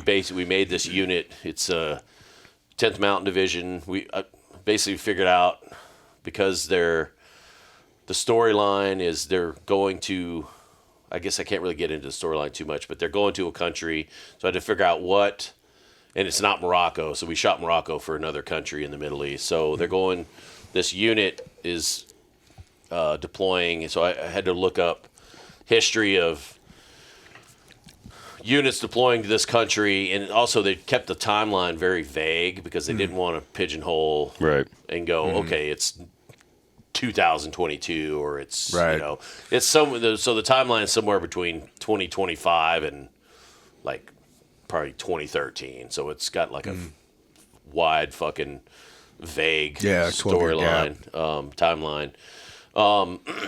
But there was a unit. Because typically there was just a bunch of guard units going there, and I was like, well, fuck, I don't want this. It's a flashback scene, so one of the characters has a history of being in the military, and so we basically picked the 10th Mountain Division, and it was 2nd Battalion, 22nd Infantry. So they're the ones that are downrange doing like a kind of like a peacekeeping, deal, and so it's cool. I developed all this shit, and then so I went over to Morocco on the 12th of January, and I was a little apprehensive about going there because the last time I'd been there, we shot season 1 of Jack Ryan. This was like 2017, but I had totally forgot all the fucking. Still allowed back in there. Yeah. Well, I'd forgotten about when we were over there shooting Jack Ryan. There was a bunch of team guys that rolled over there. They basically gave me fucking a wide berth. Like, hey, we have a unit of guys that were. It was basically like a mercenary fuck. It was like a fucking GRS camp essentially over there. It was a. So if you look at season 1 of Jack Ryan, I think it's like the first episode, and they have this guy, John Hoganacker's character. He plays Matisse. And it's season 1 or episode 1 or episode 2. It's where Greer and Krasinski or Greer and Jack Ryan, like he basically is like, get the fuck on the plane. They get on the plane. They fly this fob out, and I think it's supposed to be like Syria, and they have like prison cells, and they're holding these dudes, and they're interrogating this dude, and then essentially what happens is. There's a group of people that roll in there. They blow up the front gate with a suicide fucking a vehicle and roll in there, and then it's all hell. They shoot each other. Yeah, I saw that episode. And then they extract the terrorist guy. They pull him out. Yeah, exactly. Yeah. So that whole thing, like, there's a bunch of us out there. Like, I know Yost was out there, Todd Sharbert was out there, Christian Stewart, Jeff Reeves. Mo, and Scotty Fox. We did like 3 months because me, Mo, and Scotty, we went up to Montreal and filmed some of the stuff. It was all the interior stuff that we shot later in Paris. So there was like this whole scene of this goddamn apartment in Paris, and this lady goes in there with a fucking S-vest and clacks herself off and fucking... does this whole shit, but remember this scene. But yeah, it was cool. But what I didn't fucking remember from being in Morocco during that time, we went out there to film shit because we were at this one hotel. It was cool because it was hot as fuck. We were out there. It was in like June, and we were hanging by the pool the whole time, smoking fucking hookah pipes and shit, and we would order drinks and stuff from the pool bar, or even like getting stuff from the hotel. But I remembered. Because we were in Marrakesh, and Marrakesh has a lot different feel than Casablanca. It's a way smaller city, and it's more of a French colonial style like feel. And but there weren't a whole lot of bars out in town that we could go to. What I remember now is we fucking went there. It was during fucking Ramadan, so of course. And I realized this shit, like, I had this fucking epiphany once I was in Casablanca, and I'm like, dude, there's a lot of fucking bars around here. This is fucking great. So I'd go to, there was a place called the Irish Pub, Casablanca, the fucking Irish Pub. It's like 2 blocks from the hotel. Of course, you go in there. They don't have Guinness on tap. What? They don't have shit. I mean, they had Jameson, which was the most Irish shit that they had there. They got a beef sausage link and mashed potatoes. Yeah, well, it was funny, sausage. too, because any bar there, they have to serve food. So you go in there and you go in there, you just order like, hey, I want 3 shots of Jameson and you have whatever. to eat these crackers. No, they fucking bring you like this fucking shitty salad, just a bunch of shit cut up on a plate, and they just put it on your plate. Like you're a goat or something. Well, the first time I was there, I'm like, I didn't order that. And they're like, yeah, we have to serve it because you're drinking. I was like, whatever. So we're sitting there drinking and shit, and but it was weird. It's called the Irish Pub, but that's what I remembered when I got there. I was like, oh fuck, man, there's like there's actually a lot of fucking pubs here. And then I had this fucking weird epiphany. Like the reason they didn't have any of that shit when we were in Marrakesh, because the whole fucking place was closed down. All the businesses are closed because, during, I don't know if people know the whole history of Ramadan and shit, but they basically fast from sun up to sundown. Like no water, no food, they can't, I don't think they can't smoke cigarettes, all that shit. So these dudes are basically just losing their fucking marbles for like 40 fucking days. That's why they would start fighting the fuck out of us downrange during Ramadan at night, because they're fucking hungry and pissed off. Yeah. They're hangry. Yeah. Yeah. So then, when the sun goes down, there's like one of the last calls for prayer. They're fucking waiting on that shit, and then they're just gorging themselves, and they're chain smoking and just losing their shit. But yeah, it was cool, man. Like, so I'd go out there and with a bunch of other cats, the stunt coordinator and the second unit director, we shot a bunch of previs stuff for the scenes, which is some vehicles coming in, and there's like a whole battle scene, and so we shot all that, and then we shot the actual, they call it a previs, like, because a lot of times what you do is like on a stunt unit, you go in and you shoot what the action is going to be, but it's very loose. It's like most of the dudes aren't, you're not in wardrobe or anything, and we were using like wooden fucking kind guns. of just like a sketch type thing. Yeah, it's like it's like the difference run. between like a storyboard and like what you're actually going to shoot. Storyboard, yeah. So it's like you're seeing the actual people moving, and like the movement, and do all movies do that?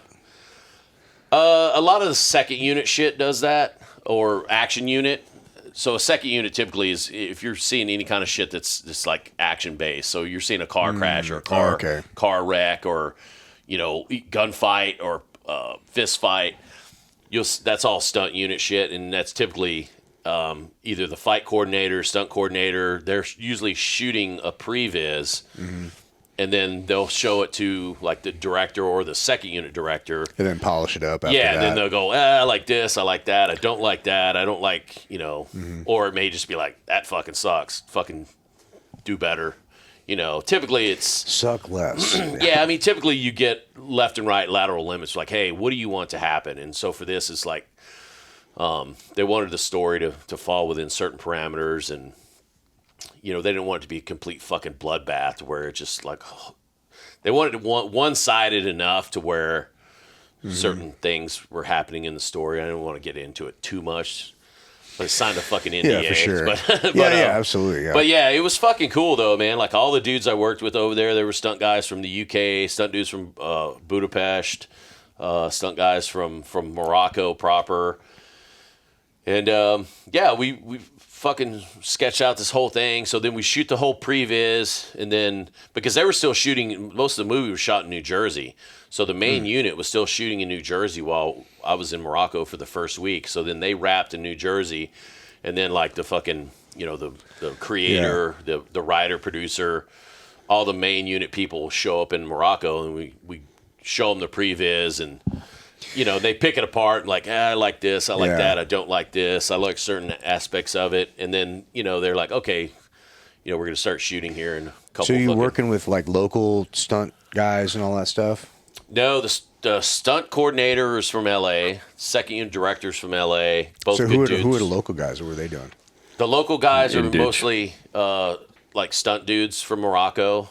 Okay. Yeah. Did you guys like go out and party together at all? Yeah. How was that? Like they were cool. Similar cultures? Like. Yeah, and it's crazy too because you have a lot of those cats, and there's like Moroccan dudes, like one of the second unit one of the second ADs, this guy Mohammed. He's actually from Morocco, but he lives in the UK. So they flew him to Morocco, cool.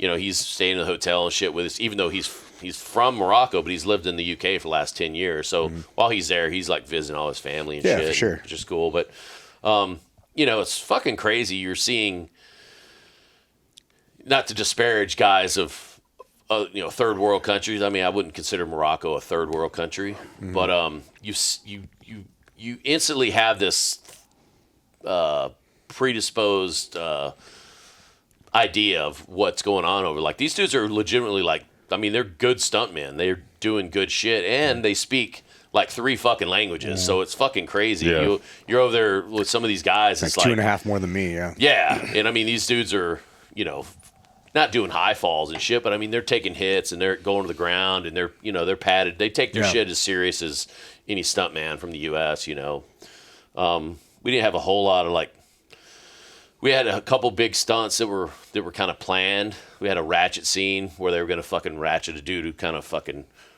gets hit by RPG and shit, and kind of ran out of time. That kind of never came to fruition. But just hanging out with the guys, like, you guys go out drinking with them? Yeah, so the guy that doubled the main actor, he was UK. Well, he's actually Polish, but his name's Sebastian. Good dude. He was went out with him. Well, the first times I drank with him, it was on my birthday. So I turned 52 that's out right. there. Yeah, Oh, shit. And so I'm out there, and the day it was my birthday, we were training. We did some weapons training with the stunt team and like our main actors and shit, and doing a lot of most of it's just, I'm not trying to make these dudes look like Navy SEALs or anything, or Army fucking CAG or even 22nd fucking infantry. Yeah, just competent with the gun. It's like, dude, I would just want these guys to look good on camera. Right. And most of it too is being able to shout at them across a fucking set and go, hey, go high ready instead of low ready, or hey, stop sweeping your fucking buddy, or hey, your finger's on the trigger, hey, low ready, or little shit like that. So we go into a whole thing where it's like good aggressive posture and like punching a weapon out and bring it in, and it's safety basics. yeah, right? and then we'll do some contact drills where we have like four or 5 guys on a line. And I'll call like contact front. Everybody will start moving. Contact rear, and then you turn and get guys moving. But it's manipulating that weapon high or low and finger off the trigger. It's surprising how easy it is to tell if somebody has no training with that. Yeah. Like, even the way you hold it, it's like there's you spend enough time with an object, you just get comfortable with it. But if it's your first time holding it, you can tell it's like you don't know how to. You've never held this thing before in your life. No, absolutely, and it's pretty cool too because the main guy I was working with is Robert Pattinson, and who, he's been in a bunch of fucking shit. He's getting ready to shoot another Batman movie, and so he's getting in good shape, and I equate him to guys like John Krasinski and guys like that, to where I'm like, dude, I really only have to show him like a couple times, and then he gets it. He's good. kind of a natural. He's kind of a natural athlete. Yeah. I mean, you get some guys that have like 2 left feet, and you're like, People, like, dude, like stand in a position like you would throw a punch, and the guy's just all like. You're like, what the fuck? Okay, you've Have you obviously ever been never in a been in a fight? fight, or never even looked like you've been in. we're gonna fix that right now. Yeah. But he was fucking cool. Very personable guy. Yeah, people give him a lot of shit, but he seems like a decently cool guy. Yeah. So these dudes saying somebody found out it was my birthday. I think it was the coordinator, Bryson. Because like as soon as we got there, I got like a friend request from him on like Facebook, and I'd worked with him before on a King Kong movie, and it was weird. I think at breakfast or something, we're getting ready. We'd ride to set together, and we're getting ready to get in the car. He's like, "Hey, happy birthday, man!" I'm like, you motherfucker!" I'm like, "You were not supposed to know that." So then we did training, and we're like putting all the guns and shit away, and somebody was like, "Happy birthday!" And they start singing and shit, totally. and I'm like, Take you to Chili's, bro. Yeah. There was a Chili's there. No interestingly way. enough. Yeah, Holy shit. and that's one of the things I remember about Marrakesh, because there was a Chili's right outside our hotel that we'd always go eat at. But obviously things changed. That was almost, I guess it was like 8 years ago when we were in Marrakesh. But so we go to dinner. Me and the armor from the U.S. We go to this place called Rick's. No, it's called Rick's Cafe. But I guess it's like Morocco? a very Rick's Cafe. It was Sounds it was a very upscale place, which you know by the name Rick's Cafe. You're like, but you actually had to have a reservation to get there, and our driver was like, "I'll get you a reservation." Don't worry, I know Rick. Yeah. Yeah. So we go there, and it was in this building. It was very French colonial, fucking like. I can't really describe it, but you know, you see like the movie Casablanca. It's like that shit, like very like kind of every building is white, sexy. Yeah, exactly. And so we go there and we eat, and it was so funny. We're sitting there eating dinner, and there was an Asian family that comes in, and we were sitting in like this main area, and they had like a piano. Like I think I uploaded a picture of the piano on my Instagram.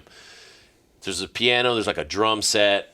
And like nobody was playing the shit yet. Was that the selfie? I only saw you. I didn't look too much into the background. No, I took a picture. It was just of it was like a piano, and I was like, it was at Rick's Cafe, and I couldn't find TC or Magnum. That was my, but it was cool. There was this like 4 Chinese or Asian people come in. And dude, they were like taking pictures of fucking everything. Some stereotypes are and true, it was just man. like click, click, click, click, click, and then like the lady, she's like, oh, like she points at the piano, and like the dude, he sits down at the piano, and he's all, and they're taking pictures, and then like, and you can see people like eating, and they're all like, what the fuck? They're like, stop being weird about it. Yeah. Act like you've fucking been to a place before. And then there was a lady, she gets behind the drum set. And she's like, she doesn't start playing, but she like picks up the drumsticks and she's all like, and dude, before you know it. She do the whole. Yeah, of course. Yeah. But before you know it, the manager walks over there. He's like, oh, excuse me. Like, you put that shit down. And he literally just escorts him to the door. He opens the door and like, see you later. And she's all like, huh? And he's like, get the fuck out. Yeah. And then the door closes and everybody's like clapping. Dude. I was like, the guy comes over. I'm like, dude, what the fuck is wrong with people? And he goes, and he spoke great English. He was like, I have no fucking idea, but tourists are weird, motherfuckers. Bro. Like I've been a tourist in a lot of places. Like I like visiting places, that have good infrastructure. Yeah. But but I try not to be a fucking tourist because like a lot of these people that come to San Diego, it's a great place to visit, and I think it's awesome people come here and hang out. You know.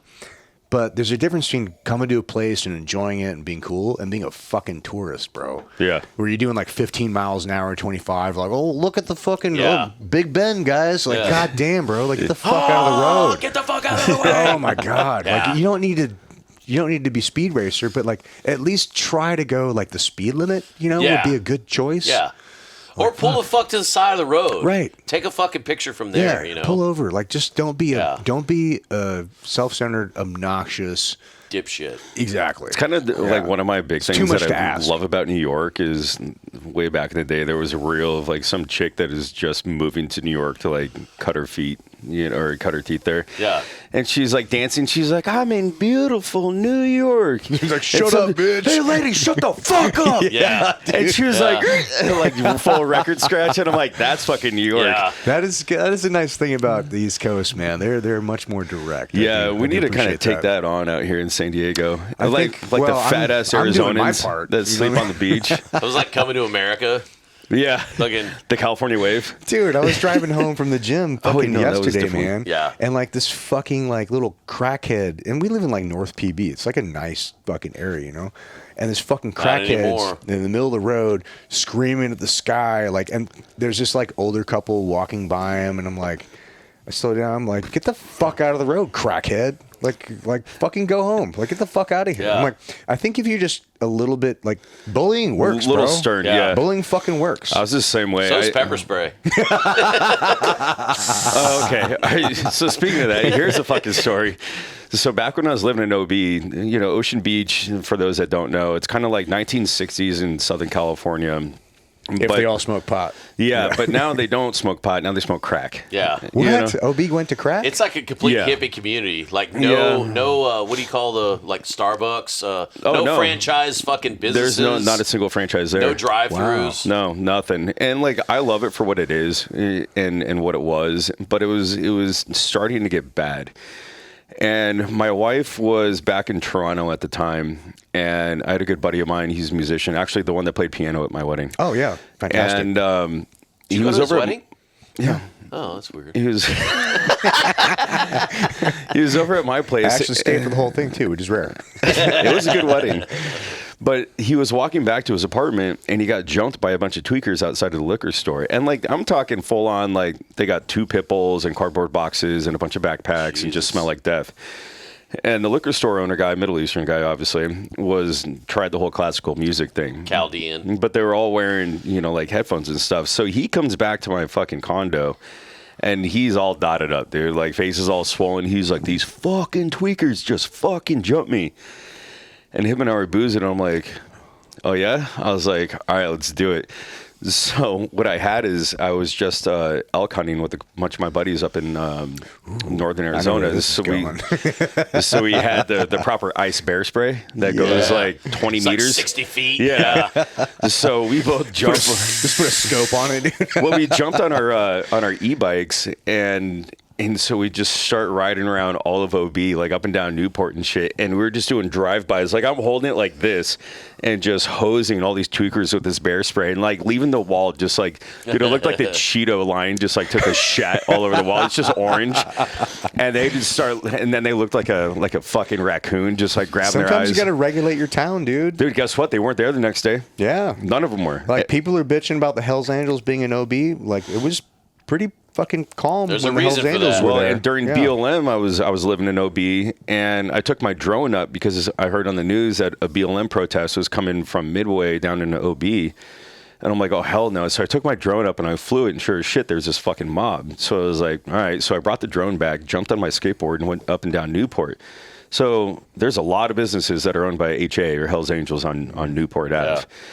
And so all their businesses were boarded up, and there's all these fucking Harleys lining up and down Newport. And these fucking guys have like chains and like baseball bats. Like it looked like proper, like old school, like 60s, like biker gang fights. Shit, Yeah. And I just went up and down on it. I was like, you all boys keeping the peace? And they're like, we're fucking ready. I'm Shut like, the fuck up, nerd. I'm like, oh no, dude, I'm tight with them. I loved them. Yeah, dude. That's awesome. But they own like Ace tattoos. So I actually have a few tattoos from Hells Angels. And actually, funny enough, when I was getting my fingers blasted in that tattoo shop, I looked. I know the shop. And there's all these, and there's all these half faceplate stickers everywhere. Apparently, it's not owned by HA anymore, but well, who knows? Support your local red and white. Yeah. Oh yeah, it was in there. And I'm like, do you know Beto? And they're like, yeah, he comes in here for ink all the time. I'm like, sweet. That's definitely some But yeah, they kept crossover, man. BLM out, dude. BLM started going up and down Newport and like, doing all their protests and stuff, and they skipped right by Hells Angels. And then they went to like Breakfast Republic. Like, We may be stupid, but we're not fucking retarded. I mean, dude, it's like the fucking dumb motherfuckers. Even like dogs, they'll see a fucking porcupine, they're like, yeah, no, I don't think I want to fuck with that thing today. Yeah. Instinctually, 5 ancestors ago, bit one of these, and it came through the bloodstream. Right? Now no I know. shit. Yeah. Yeah. Can we take a quick break? Yeah. I should have peed on the last break. Dude, Jesus Christ, I haven't pissed yet. Just file size. Did Kay need anything? No, she picked up yesterday's episode. Oh, okay, sweet, cool. It still makes me nervous that she watches all these. I know. I feel very judged. I'm like, this one has some thick skin. You gotta have some thick skin to. Kevin's like, edit you our stuff. fucking cunt. Yeah, Right. Yeah. Well, Kay's the editor for guys who don't know, and works with Dakota, and yeah, she's seen a lot. I feel like she comes in and she's like, these motherfuckers again, bro. Which is probably why she doesn't even let me in her house, dude. Like, she's like, I'll meet you on the sidewalk. I'll be I'm right like, back. all right, here. Just hand up. She's like, I don't want you anywhere near my family. She's like, I've seen all your fucking show. Don't come in my house. Oh, no shit, man. Oh, well, we were talking about Hollywood, and Do we clap in? Now it feels official. I think we should give a shout out to fucking Emerald Spirit too, because dude, the whole time I was in, not to cut you off, Nick, but the whole time I was in Morocco, they don't have any fucking decent booze. I feel like there's a wealth of money to be made. Some of those fucking Really? countries, dude. I only found bourbon at one fucking hotel, the Radisson, which is where 2 of my buddies were staying. $25 for an ounce of Jack. No, it wasn't. It wasn't terrible. Bad. Well, no, they had Jack. They had Jack everywhere, but I mean proper bourbon, and it was Bullet bourbon. It's not bad. It's good. And they don't have tequila anywhere. They have shit tequila. They have Same thing with Ireland. Jose Cuervo. You're like, great. You know? Yeah, tequila anywhere overseas. I mean, I did 6 countries on my honeymoon, and it was next to impossible unless you go to like a place that's like dedicated to it. But even then, it's so fucking regulated by either the Greek or Italian governments that it's not even worth drinking. Yeah, like I just drank wine the whole time I was over there because it's 10 euros a bottle or versus 20 euro for a shot of tequila. Yeah. Dang. They'll give you some fucking grappa or some ouzo. You're like, ouzo's so brutal. But dude, this shit tastes so fucking good after not having it for like over a month, you know? It's So actually another cool thing is... I haven't had it since yesterday and it still tastes good. For those that, depending on when this comes out, Super Bowl Sunday, we're going to Cake and Bottle, which is Kevin's local watering hole and liquor store. We're going to be doing a Super Bowl party there, having tastings. Oh, that's cool. What time are you guys doing that? We're starting at 2 and going to go until we got to call an Uber. 1400. I'm fucking with you. And then actually next month, me, one of the founders, and my wife are headed down to Tequila, Mexico in order to go source our Reposado and our Añejo, which has been in the mix for quite a while. All the new labels. When are you doing that? Next month. In March? Yeah. Dude, my buddy Dave might be down there. He works that's at the right, Fortaleza. But he was actually one of the armorers on another production in Morocco. So when I was out there, so Dave and my buddy Tommy, who were the armor, Tommy was the armorer on Jack Ryan, and fucking, not to cut off the Emerald Spear story, but it was so fucking weird. I posted a picture of like some shit. We were leaving early in the morning. We're going to set, and there was like a mosque or something. And I put it on Instagram, and literally, haram. I get back. No, I get back that night, and I see a text from my buddy Dave. He goes, "Hey, where the fuck are you?" And I'm like, "Casablanca." He's like, "You son of a bitch." He's like, and he hits a live, shares his location, and dude, he's like right there. And it's interesting. There were 3 productions going on in Morocco at the time. So they had Lord of War 2 with Nick Cage was filming in Marrakesh. Lord of War 2? Yeah. Oh, I'm fired up for that. And then our production, which is Here Comes the Flood, which I think they're gonna. I don't know if they're gonna change the name, but I think they probably should. And then definitely sounds like a the porno. other one is an Extraction Netflix series based on some of the Extraction movies that had Hemsworth in them, but it's a different cast and they're different storyline and shit. But most of those dudes were staying in our hotel, so we had like all these motherfuckers. I ran into so many stunt guys that I'd used on like Jack Ryan and all this fucking shit. So I'm like running into dudes. I'm like, hey, fucking, Just every floor is just filled with Hollywood. Yeah, it was fucking awesome. That's wild. Sounds like our shot show.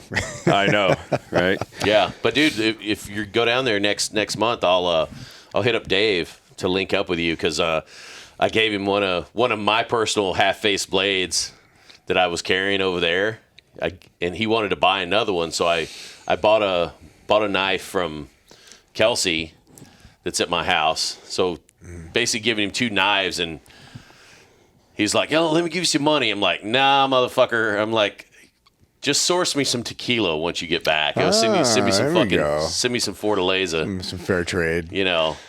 But if he might be able to hook something up between you guys and Emerald Spear as well, because they're building a whole new fucking wing, a whole new distillery down there At Fortaleza. They're across the street. Yeah, they're in the middle of a huge fucking remodel, like rebuilding the entire fucking distillery. Nice. Yeah, I would love to take everybody on the cave tour out there where they have all the bats and stuff flying around. Yeah, it's pretty cool. That would actually be a good little shooting location for Pattinson in Batman 2. Yeah, is in that cave. Dude, that cave is dope. It's like proper. I went in there and was drinking and shit and was like, and it's nice and chilly. Yeah, I'm like, dude, this is fucking cool. So and then you walk outside and you're like, yeah, because it's like 110 in like full sun. Yeah. When I was at SHOT Show, I sat down to dinner with Melnick, and there was some other Damn Net guys there, and then all of our wives, and it was at Barry's Prime downtown. Yeah, great spot. And dude, I walked into that fucking steakhouse, and I swear, like, there was probably 10 guys from every single squadron from Dam Neck there. Jesus. Because there was like Dirty was over here, Beto was over here, Eddie Gallagher was over here. I was with 4 dudes from Squadron. Bissonette was over there. And dude, the owners at Barry's Prime are so sick. I mean, they're the best hosts. In my personal opinion, it's probably the best steakhouse in all of Vegas. All of your steak knives are all half face blades knives. So they come up and just like hand you this tray, and you kind of get to pick yours. And then we had a late guest arrive, and he comes and he sits down in front of me, and we're right there. He's kind of like at this booth, and I'm looking at him like, does anybody else recognize this guy? And I start looking around like the restaurant. I'm being nonchalant about it. And looking around the restaurant, all the women are like turkey necking and shit. And come to find out, I'm having dinner with Spencer Dutton or Brandon Skelner from 1923. Oh, yeah. That's cool. And just the coolest fucking guy ever. And, we had a great conversation throughout dinner. And so... And he on a new series? I don't... Guy that played he Spencer? said he just wrapped something up. And I believe I saw it on Netflix last night. Yeah. Kind of looked like a weird suspense thing. But the best part to come out of this is I'm like, so, trying to make small talk. All the girls are just catting away and everyone else is talking about fucking whatever. And I'm like, so what's your next project? And he's like, well, actually I have this, I got this movie I'm getting ready. We're in pre-pro right now, and I'm going to be playing a sniper. And so he kind of elaborates on it a little bit. I don't know how much I'm able to tell. And then Melnick's like, you're going to be a sniper? And he's like, yeah. And he's like, there's one right there. And he's like, you're a sniper? And I'm like, yeah. And he's like, no shit. And he's like, where do you live? And I was like, San Diego. And he's like, oh, fuck, dude, you're just down south. And he's like, do you shoot often? And I was like, actually, I shoot all the time. I'm competing this year. And so he asked me for my number and the card, and the plan is for him to come down here in order to go to our range out east and kind of run him through kind of how to talk on a gun versus a scope. That's and badass, man. Kind of like the fundamentals and manipulating bolts and what that whole kind of process would look like. Let's get him in a Liberty Risk shirt, bro. Oh, dude, I'm thinking nothing better. Thinking nothing better. So You wear one on the show, man. A little production... Yeah, a little production juice. Well, if he really wants to be authentic, he's got to drink heavily the night before and be way hungover to shoot the next day. That's how you get where an you're authentic just look. you're just pouring and sweating the bottle that you just had. Yeah. We used to have a saying when we were going to these Shaws, because you party fucking all night and then go do CQC. You guys partied at Shaw's? But we used to have a saying, it's like, dude, anybody can do CQC sober, but can you do it hungover? That's the real test. Well, so here's kind of like the wrap up plug is I ended up telling him that I'm on this podcast with 2 other team guys, and while you're out, we'd love to take you out to dinner and have you on the cast. And oh shit, I mean, who knows what a verbal yes is? We'll find out if it ever comes to fruition, but. I was just like, fuck yeah, this is sick. Dude, hell yeah. And then I felt like I was back doing EP for celebs again, because it took us a good 30 minutes to get out of that fucking restaurant. I was going to say, with all the photos. Maybe Disney want to sit in on that episode. Should all of a sudden I'm interested in the show. Yeah, right? But yeah, no, it was awesome, man. You just never know who you're going to run into at SHOT Show. And then fucking 2 nights later, they had the UFC 134 or 234, 330. Whatever the fuck it was, and he was there sitting next to a bunch of celebs that they're filming with. Vegas is a wild place, man. It is. It's like a little contained zoo, like you're never gonna know who you're gonna run into. And the thing is like when I first started going, I was the guy that was like 4 hotels off the strip that was like checking the windows, and they probably rented rooms by the night. And like literally I was so broke, dude. My wife and I would pack all of our own booze. We'd pack all of our own food and like sandwiches and shit like that. We'd maybe get In and Out or like Tacos El Gordo for like cheap, just because we couldn't afford fucking, any of that stuff. Yeah. And then walk through SHOT Show and hoping we kind of get wine and dined. And then now it's just kind of, I've been doing it long enough. Yeah, but you did it, man. Like there's a lot to be said for being in the space. There was a great, Tim Ferriss was on Sean Ryan's show recently, and I just finished it up yesterday. Fucking, I love Tim Ferriss stuff, man. The guy's like such just like on the cutting edge of just What did he experimenting do? with everything. Tim Ferriss is on the Sean Ryan show. Oh, yeah. Phenomenal episode, man. Yeah. But he was talking about how he got started, and he's an early investor in like Uber, like a ton of like key properties. A super early investor on them, and Sean was asking me like, dude, how did you get to be in front of all these deals? You know, and it's like, dude, I just made sure that I was there. I made sure I volunteered. I didn't have any money. I drove my fucking shitty ass fucking minivan over there and just volunteered to be in the fucking space, to do fucking trash, to be in the fucking rooms. And now he's early investor on like some major unicorns. So that's the movie they just wrapped. So I actually fucking interviewed to be the tech advisor on that show, and the U.S. armor I was working with over there just wrapped that show last year. Yeah. But he was talking about your guy Brandon. Oh, I was okay. like, Well, dude, show me, such a fucking motherfucker, what we good- got. What is that? Nah, shut up. it's a Fast, F-A-S-T. It's a movie that was written by Taylor Sheridan, and he wrote it years ago. And one of the studios bought it, and then they just sat on it for a while. And I guess, fuck, Taylor Sheridan's hot now, so they were like, dude, I love Taylor I think they Sheridan's reason, work. man. did do some rewrites but yeah, they shot it on the East Coast. It was just like Yeah. They shot it on the East mechanism. Coast.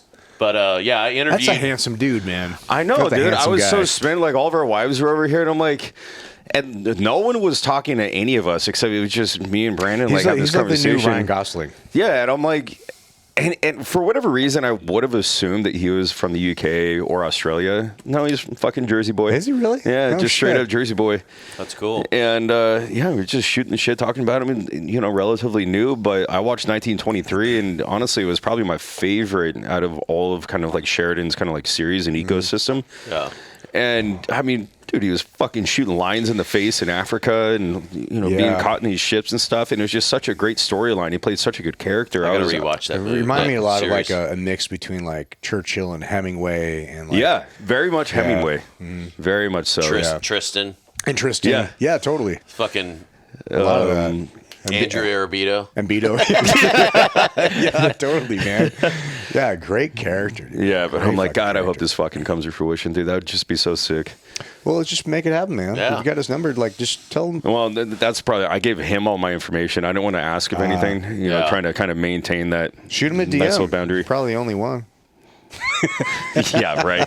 Picture of a dick. I do have a verified check mark. Maybe that'll help. Just send him a dick with wings. Nobody can resist that. Yeah. I know. You want to shoot far? I'll teach you how to shoot. Yeah. But yeah, I think that like tech advising in like sniper roles would just be so dope. Yeah. That'd be fun. I want nothing to do with Hollywood other than that. Like I feel like Kevin's walked himself into like the perfect kind of position to where you're, well, maybe, but you're this kind of buffer between the actors and fruition, Yeah. and then the technical capabilities going to the director and those that know nothing. Like I told the story of being on Black Hawk Down, and they try to give a Delta sniper a Mark 18 with a red dot on it. Yeah. Like nuances like that. And I stepped in and, had to help make the production a little bit better, but you never know how far you can go, and just kind of, if you come to it like, hey guys, as opposed to this is fucking wrong. I was actually telling that story to my buddy, the armorer, who's out Oh, there. yeah? My buddy Tommy, he's Irish, he's from like Dublin area, but he was one of the armorers on Black Hawk Down. And I'm telling him your story. I'm like, yeah, they're doing The helo crash scene. yeah, but what was the documentary? What's it called? Surviving Black Hawk Down. Black Hawk Down. And I was telling him about that. I'm like, yeah, my buddy Nick on the show, because they watched the podcast, and what's the thing? Tommy always says, it's like, oh, it's the fuck does he say? It's cracking, or is that it? Is it? What's the cracking? What's the Cracking? context? Like Something's it's cracking. good. It's good. Yeah, cracking's good. I use yeah. that sometimes Yeah. if I'm feeling froggy. I can't remember if that's what he says or not. I can't remember if that's the context. If it's, anyways, Something's I'm cracking. sure like I totally it's fucked it up. It's But happening. anyways, Yeah. Tommy's like, oh, it's lovely. And I can't do a fucking Irish accent, but dude, I was telling him your story. I'm like, yeah, my Lovely buddy only Nick, they sounds put him good in- with an Irish Yeah. or some other Fucking accent. lovely. You say Yeah. that a U.S. accent, you're like, what the fuck? Yeah. What lovely? What the fuck, bro? No, but it was awesome. I'm telling him the story of, you know, them throwing you up in the fucking helo and, you know, you got a fucking M4 with a fucking red dot. And he's like, no, bro. Like, Yeah. you got to give me something. Give me an M14 or. Yeah, they're like swap out and then an M14 with iron sights on it. My only goal for Hollywood is I want our brand here, Liberty Risk, to start showing up on like that. I think that's how you know you've kind of permeated the culture. Yeah. Is when it starts showing up in these little subtle way, like a patch here, Yeah. a T-shirt there. You know, when they're drinking at the bar, like somebody's wearing a Liberty Risk shirt, like that's like you know that's the Charlie So Sheen here's character, a better bro. fucking story about this. Is actually this happened this week. So my wife and I had a meeting with this company based out of LA that does product placement, contractually based, in order to get into TV shows or movies based off of certain Yeah. time segments, how many times, Shit, and like, okay. do they scale it with, is the main actor going to be, you know, wearing or holding your product, or is it going to be in the background? And then that's on a different pay scale and all this stuff. Right. So we got quoted at $16,000 for 3 guaranteed scenes at a maximum of 4 seconds a scene. In which, like, can you name the specific show? Or? They didn't even fucking give us that option. Well, Yeah. he did tell us that there was 2 different productions that it could go into. Right. So we had this whole conversation, and I mean, dude, Emerald Spear is still bootstrapping. And I'm like, you know what? Fuck this. So I fucking text Kevin. I'm like, hey, what would it take to fucking get an Emerald Spear bottle at a bar anywhere, or like somebody's home bar in a scene, or like, you know, some of the Jack Ryan shows or Jack Carr's, you know, productions. That's how Forge took off in the day. It's a Right. big And part of why. I'm thinking like, dude, that's kind of a perfect in. It's like, dude, I throw you 4 of those full of water and then a fucking case for the crew. Yeah. And it's like, that's a win-win. And then obviously I you know, trust him to fucking place it wherever it needs to go. It's not going to be like in the background of The View. Or maybe it is. all their heads would explode. But yeah, like nuances like that. So yeah, luckily Kevin said that there's a strong maybe. So I'm Yeah. going to give him a case full of water-filled ones and then a case of real ones. Well, dude, that's the fucking deal too. Because like I know a handful of fucking prop people. As long as you have a letter, because that's the big thing. Producers just want to make sure they're not going to get their fucking ass in a Sued. fucking sling. Yeah. But if you've got a bottle, there's so like when we did Obliterated, the TV series on Netflix, Nick got me a helmet. Because there's a scene, I was reading the script, there's a scene where a dude's wearing a fucking, it was supposed to be a military helmet, and I fucking changed it. I made it a Bicycle fucking, helmet? No, I made it a football helmet, and Nick put some logo shit on, put a it's just like that one. Oh, Nick is saying Nick from is Light saying, Helmets. yeah, sorry. I'm like pointing at, I know what you meant. yeah. So he sends me a football helmet. I get it to the prop master. Prop master Eric was a fucking phenomenal fucking guy. And so in the scene, but they have bottles of shit from all over the fucking place. And they have, you know, I'm sure they have placement deals with companies. So most of the bottles, most of the bottles are very generic. Like, you know, Bob's vodka, or it's like a fucking play. Like you'll see a it's a recent thing. Well, you'll it's see a recent thing. Well, you'll see a can of Coors, but it'll say like Coops, Yeah, and it's the same. Looks like exactly like the banquet beer, except for like Yellowstone. They actually drink the yellow label. Bullshit, well, you remember but- that movie Repo Man with Emilio Estevez back in the day? Yeah, It's an older movie. Yeah. But like their beer, that was before a lot of these brands recognized the value of being in movies, so they wouldn't authorize this Yeah, shit for yeah. whatever fucking reason. Yep. And so they had this beer that just said beer on it. Yeah. You know, super weird. But like, what Exactly. a fucking crazy. Like, why would you say no to Yeah. having product placement in a fucking Yeah.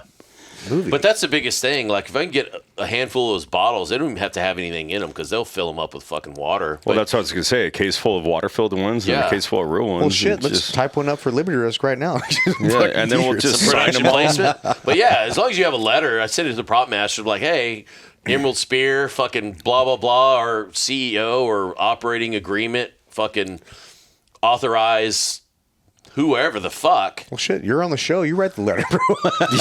No, that's what I'm saying, though. I mean, it's essentially, it's basically just, I could very easily see, like, I reach out to a prop master and be like, hey, man, can you get this bottle some placement? And the biggest thing is the story, because obviously it's a car chase. It's not going to have some guy like, let me get let me get my Emerald Spirit tequila. It's like you come into any bar scene and it's like, what do you want? He's like, the usual. You know, you don't even have to call it out by name, and then it's, you know, Landman, and then you're pouring Emerald Spirit and Billy Bob Thornton. It's surprising how far that stuff goes, man. Yeah. It goes a long way. Yeah, especially even like now some of on those. social media. Yeah, the Bosch, he was always going into Musso and Frank's, and there's a plethora of shit in the background. You could very easily have a fucking bottle of Emerald Spear back there. Nobody's gonna be like, what? You know, anyways, it would be good product placement, but it doesn't have to be.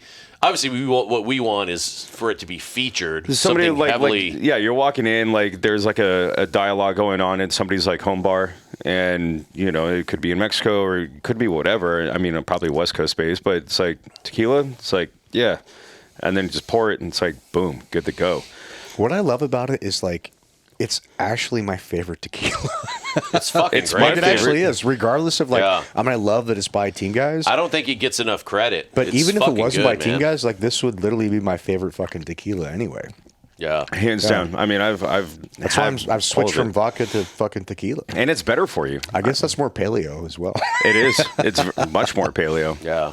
Yeah, dude, perfect. Me and the neighbors, the fucking Oak I'm Ridge feeling boys, fitter already. We've gone like our drinking has gone in so many different ways. Like it used to all be, you know, IPAs, and then we start dabbling in side pours of Scotch. So we're like, oh, it's a hopscotch club, you know. And then, I'd love to see these guys playing hopscotch. No, dude. But it was like, okay, we have hops. That's a great and we term, have though, scotch. man. I love it. Yeah, Hopscotch. and then, dude, we slowly morphed Scotch into like, you know, Irish whiskey. Irish whiskey morphed into like beer, or not. Irish whiskey morphed into fucking bourbon. Beer morphed into whatever. So now the fuck. it just turns into like a stupid dance where it's like the Kentucky hopscotch. Yeah. So, but it's funny because I look at pictures of all of us. I mean, we've been hanging out together now for, dude. I've been in that house for 20 fucking years, and I feel like it's been at least 15 of those years where I'm hanging out with that group of guys. Dude, that's so cool, man. Yeah. I wish I had that with my neighbors. I know, me too. Yeah. Instead of lawsuits. But it's fucking cool. And Mine need now to die off. we've morphed into massive amounts of fucking tequila side pours. Bourbon's morphed into tequila. And I mean, we've done, you know, Fortaleza, Ocho, G4, fucking Cascañas, all these fucking tequilas. The and good dude, tequilas. Emerald Spear is like, it's not like, okay, this is an okay replacement. Like, no, it's fucking good shit. And to be clear for the viewers, they are not sponsoring us yet. Like this we're talking them up without they're not paying getting us. anything. Like, we got You could take a full swig at a thing without like shivering. yeah. Yeah. And to be fair, we did get a free bottle. Thank you, Nick. Yep. Did we? But Yeah, couple Nick brought free. him. Yeah. But no, we don't. Well, because Nick works for him. But we don't. No, we're not sponsored by. But that's and that's the other fucking Yeah. crazy thing is, you know, drinking Emerald Spear or any other good booze.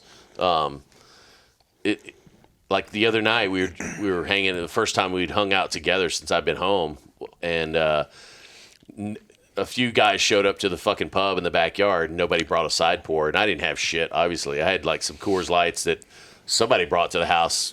Pre Morocco trip. just But regifting. somebody actually it was Ron Culpepper who was hanging out with me before I went to Morocco.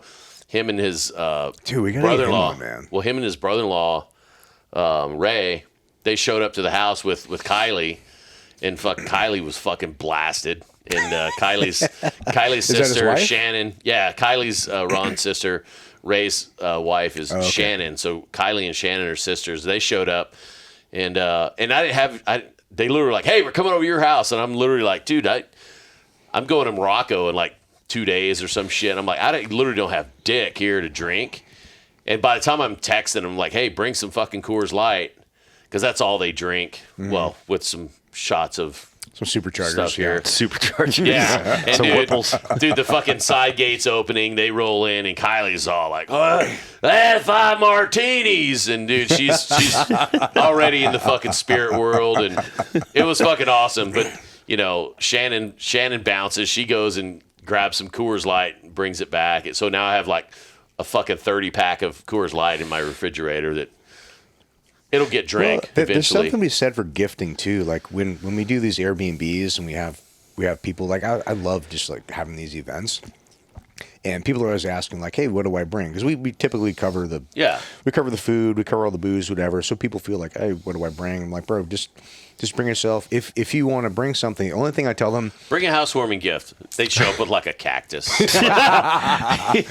Thanks, dickhead. no, I tell them it's like, hey, just bring a bottle of something that you like that you think you'd want to share with other people, you know? Yeah. And so we end up getting like last time we did this or the time before, we ended up like $5,000 worth of fucking like high end whiskey and tequila that is like shit I wouldn't buy for myself because I'm not a connoisseur, but like it's nice shit, Yeah, man. yeah. So I think there's a lot to be said for like being able to like share an experience with somebody and share something that you like whiskey or tequila or any kind of drink like that is Cigars, such a, like yeah, you did cigars. for me, because like Yeah. if you're almost kind of like putting a reputation on it, where it's like I want you to enjoy this. Like I guarantee you're Yeah. gonna like it. This is something that I love and I want to Yeah. share with you. Yeah. Yeah. Yeah. It's a and it's know a special what kind of you gift. like also, because dude, I've not to get too much off topic.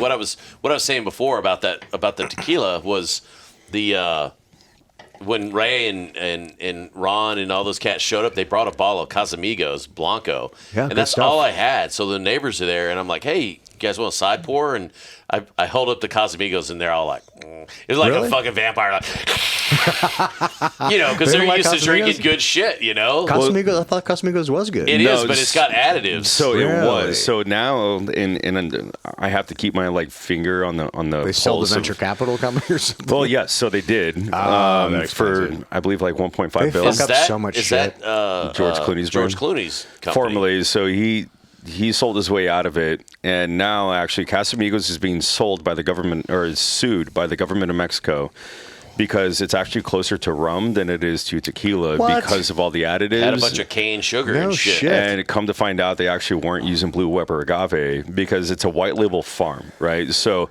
Casamigos, Tremana, Lalo, Terramana. That was the rocks. Fucking, Yeah, Terramana, which is terrible. Really? But if you go Yeah. to any, like, when you Shit's drive, good in a margarita, but if you're Yeah. not gonna drink this shit like this. You're not No. gonna sit and sip it, or, I mean, like you said, you could take that shit to the head, and it's just like you're not gonna go. yeah, you're not buckled. Yeah. Like, No, and it's there's no fucking lime or delicious, salt dude. necessary. Yeah, So knowing what I know about that, like, there's no additives, no sugars, no preservatives, like, no nothing in it. Like, it's as raw as it comes. Are they still open to investors? Yeah. Okay, I gotta Emerald Spear. I gotta Yeah. put some. Really? I gotta Yep. put some to anybody or just like our little crew. I mean, vetted-ish, but obviously they're not going to scoff at you guys. All right, I gotta put some money into that. Yeah, they What's asked the me. minimum? I don't know We can that I talk want about to it say it on later, air. throw it on Yeah, air, I don't but know yeah. that I want to say it on air. And then also, I'm just going to throw this out there for those that are listening to this episode in particular. Normally, this is only for our Patreon, but the code Liberty Risk for Emerald Spear Tequila, if you go to emeraldspeartequila.com, it gets you 15% off, which is going to save you more than Yeah. shipping and some change. Yeah, and please do because that'll make us look really good too. And Yeah. dude, that shit is fucking awesome, dude. Yeah, Dude, use code even if Liberty you- Risk. Even if you don't even like tequila, grab some, throw it in a glass. If you drink vodka, have a little bit of that shit with a vodka soda, or Yeah, add some drink flavor it to it. neat. The last 2 episodes, I've just switched. I'm normally a vodka guy. I've been a vodka guy Yeah. for 25 fucking years, man.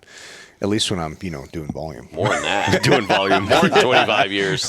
When I'm sport drinking, it's normally Yeah. vodka. Sport drinking. Sport drinking. Well, that's normally what I got that term from. Dirty. Yeah. When I put that backstrap on my fucking On your croc. on my Crocs, Yeah, doing a 4x mode, bro. grab that and Tito's, dude. Sport Good mode. luck. Yeah. No, but that was what I was Ready saying, for dude. We action. fucking start pouring a little bit of the Casamigos, and we tasted it. We were like, oh, Now I gotta taste this. you sit and fucking, yeah, I know, right? You sit and have it, and it's got this vanilla taste on the back on the Casamigos, and we're like, and everybody look at the same time, they're like, We actually did. That's definitely it. Definitely has additives. They're like, yeah, this isn't. It can't even hold a candle to, shit like, not to look a gift horse in the mouth either. I'm not talking ill of Ray and Ron, but in terms of like tequila, it's like it's like drinking a really well made bourbon. Or a scotch, and then it's like drinking a fucking what's the scotch we had yesterday? Oh, one from the maybe not that far. I would call it Shackleton Scotch. the Yeah, Shackleton Scotch. Yeah, it was wild shit. Yeah, or even bourbon, drinking a really good E.H. Taylor bourbon, and then going, drinking a Jim Beam and going, what's Jim Beam like. Yeah, it's like most apples of it, and oranges. Most of it, I can't really tell the difference, but there's some that you're like, ooh, goddamn, man, there's something different about that. I feel like the older the bourbon or the scotch, the more it just kicks you right in between the legs. And I'm just like, like, holy fuck, I'm already hammered. But if it's like, even Four Branches, Four Roses, Buffalo Trace, like that is kind of usually the go-to. I think if I had to go like pure bottom dollar, if I'm drinking for sport, it's like Jameson. Yeah. But when you go to JMO or Jack after having like a higher end bourbon, you're just like, there's a lot to be said for the heritage too, man. So I think like Four Branches, I love the story behind it, love the guys behind it, like Emerald Spear, like just. That'd be another good group of guys to get on the show. Obviously, already having RJ on, but any of those other three cats. Yeah. I texted RJ the other day because, for those that don't know, there was a shuttle landing, well, not landing, splashdown, a well-orchestrated one right off the coast of San Diego, just off of Point Loma. Oh, really? And had astronauts in it and everything, and they had to cancel the trip because one of the astronauts had a health issue as they were fucking going 90,000 miles an hour around the world. Damn. And so I shot RJ a text. I'm like, you in town doing a recovery? He's like, nah, I decided to stay East Coast this time. Because he's on the recovery missions for SpaceX. Yeah. And that so guy's such a G, man. I know, dude. Like, what a savant. Dude, he makes me feel like such a loser. Well, you see that text or that email he sent too? It was the military podcast. I sent you guys the email. Oh, yeah, I got to apply for something. I still got to do that. Yeah. So RJ is actually, I'm going out to Texas. One of my good friends is about to graduate the PJ pipeline after dope. 2.5 years. And It's one of those same cats that was out here a few months ago jumping. Yeah, Nice. the ones that made me show up late to the cast. Yeah, so they're getting ready to graduate. Made you. He's asked me to go out there and put his beret on and kind of go through the whole ceremony. Oh, that's super cool, man. And they asked me if I would introduce him to RJ to be their guest speaker at the PJ Oh, graduation. fucking dope. So RJ's down. So you gonna do it? Yeah. Yeah, so RJ and I are going to go out to Texas and link up with those boys and Dude, we watch should them go out graduate. there and That'd be fun. we should go out. It's in fucking San Antonio, right? Yeah. Oh, when is that? Approximately? I Lackland? believe May. Oh, dude, fuck yeah, that'd be awesome. Early May. You know what's funny? Xander from SDSC. Dude, he just sent me his fucking... Yes, he sent that to me too. He sent the fucking. You remember that story about him Stealing a sword? getting arrested for stealing a sword from the fucking castle? He sent me the arrest record with his mugshot and everything, and all the fucking. It was redacted, but it's fucking hilarious, dude. Was that on the thread? No, because he might not have your number, but he sent it. He sent it to me this morning. Yeah, you sent it to me too. It looks eerily similar to mine, but like in it, a lot of Send it's that redacted. motherfucker my number. Yeah, we need to. I want some cool sure. shit. I want mugshots. I'm left out. He looks like 15 years old in the mugshot. I know, right? Bro. Dude, that's Sometimes fucking you hilarious, forget, dude. like you meet somebody where they're at. Dude, that's not even the same person. Dude. Right, What I the know. fuck? And then you like, and you Looks like forget. fucking Harry Potter. The fuck? Seriously, doesn't he? Yeah, it's That funny. motherfucker's not 21. That dude is like 15. Throw Yeah. some black rim glasses on him, and now he's running around with a sword he stole out of the Playing stone. Skidditch and shit. Playing Skidditch. Riding a broom. 100%. Dude, that's rad. It's funny to see like this arc Kelsey of just texted you. the arc of the characters too, like because this dude who showed up was like, what, 240, 250, huge ass PJ, super smart, like just a beast, man. Yeah. And then you see this picture of him like, smiling Bebopping. his mugshot. I mean, he looks like 15 years old. Is Dude, it Now that I think people of that live shit- crazy lives, man. Yeah. Now that I think of that, you know what would be a fucking cool motherfucker to have on the show? We should have Kelsey on. Oh, that'd be interesting, dude. Kelsey Bieber? Yeah. Yeah. Beezer. Beezer? I didn't. Okay. So that's Beto's chick, right? Or no, sorry. Beto's COO. Ex. But she's What's her title in Half Face? We're gonna have to. I think she just We're runs gonna have to Half-Face. navigate those tactics. Yeah. That's a good We point. gotta But run this dude, by Beto. I've known her Yeah. since 2013. She's an operator, dude. She used to be Michael Bay's assistant. No Yeah. shit. Yeah. Wow. That's how they met. That's how Beto met her. Dude, women are such And better she's fucking operators cool as for fuck, dude. business She than is guys Yeah, are. such she's a amazing. cool fucking Yeah. chick, dude. Yeah. I feel like. Should have her on with Beto. Oh, yeah. And just fucking headgear and boxing gloves.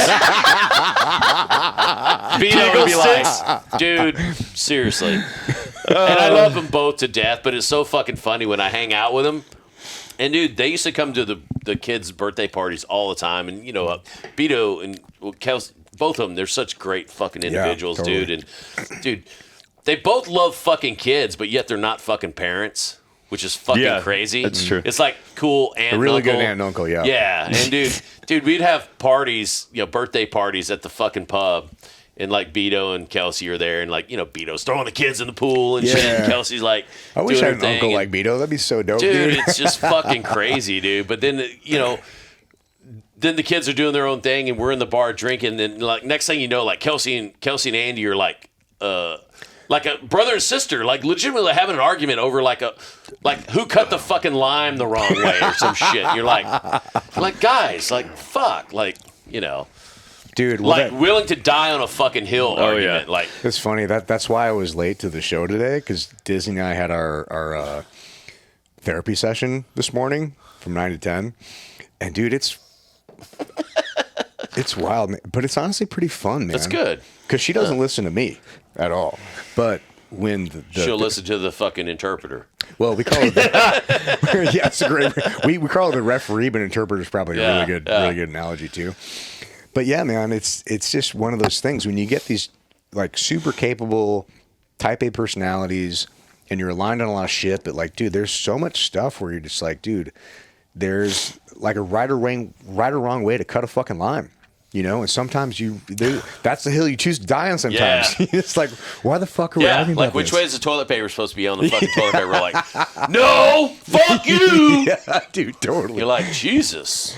Yeah, Calm down. it's wild, man. But it's I think these human relationships are super interesting, dude. Super interesting. Yeah. I think as long as you can maintain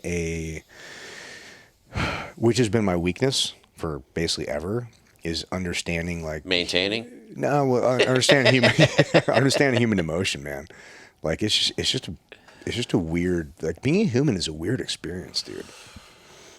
There's It's so much nuance to it. it's a growing, ever evolving experience. Yeah, and like the more you learn, the more you realize you don't know shit. And dude, it's fucking weird too, because like I'll get very stagnant doing shit.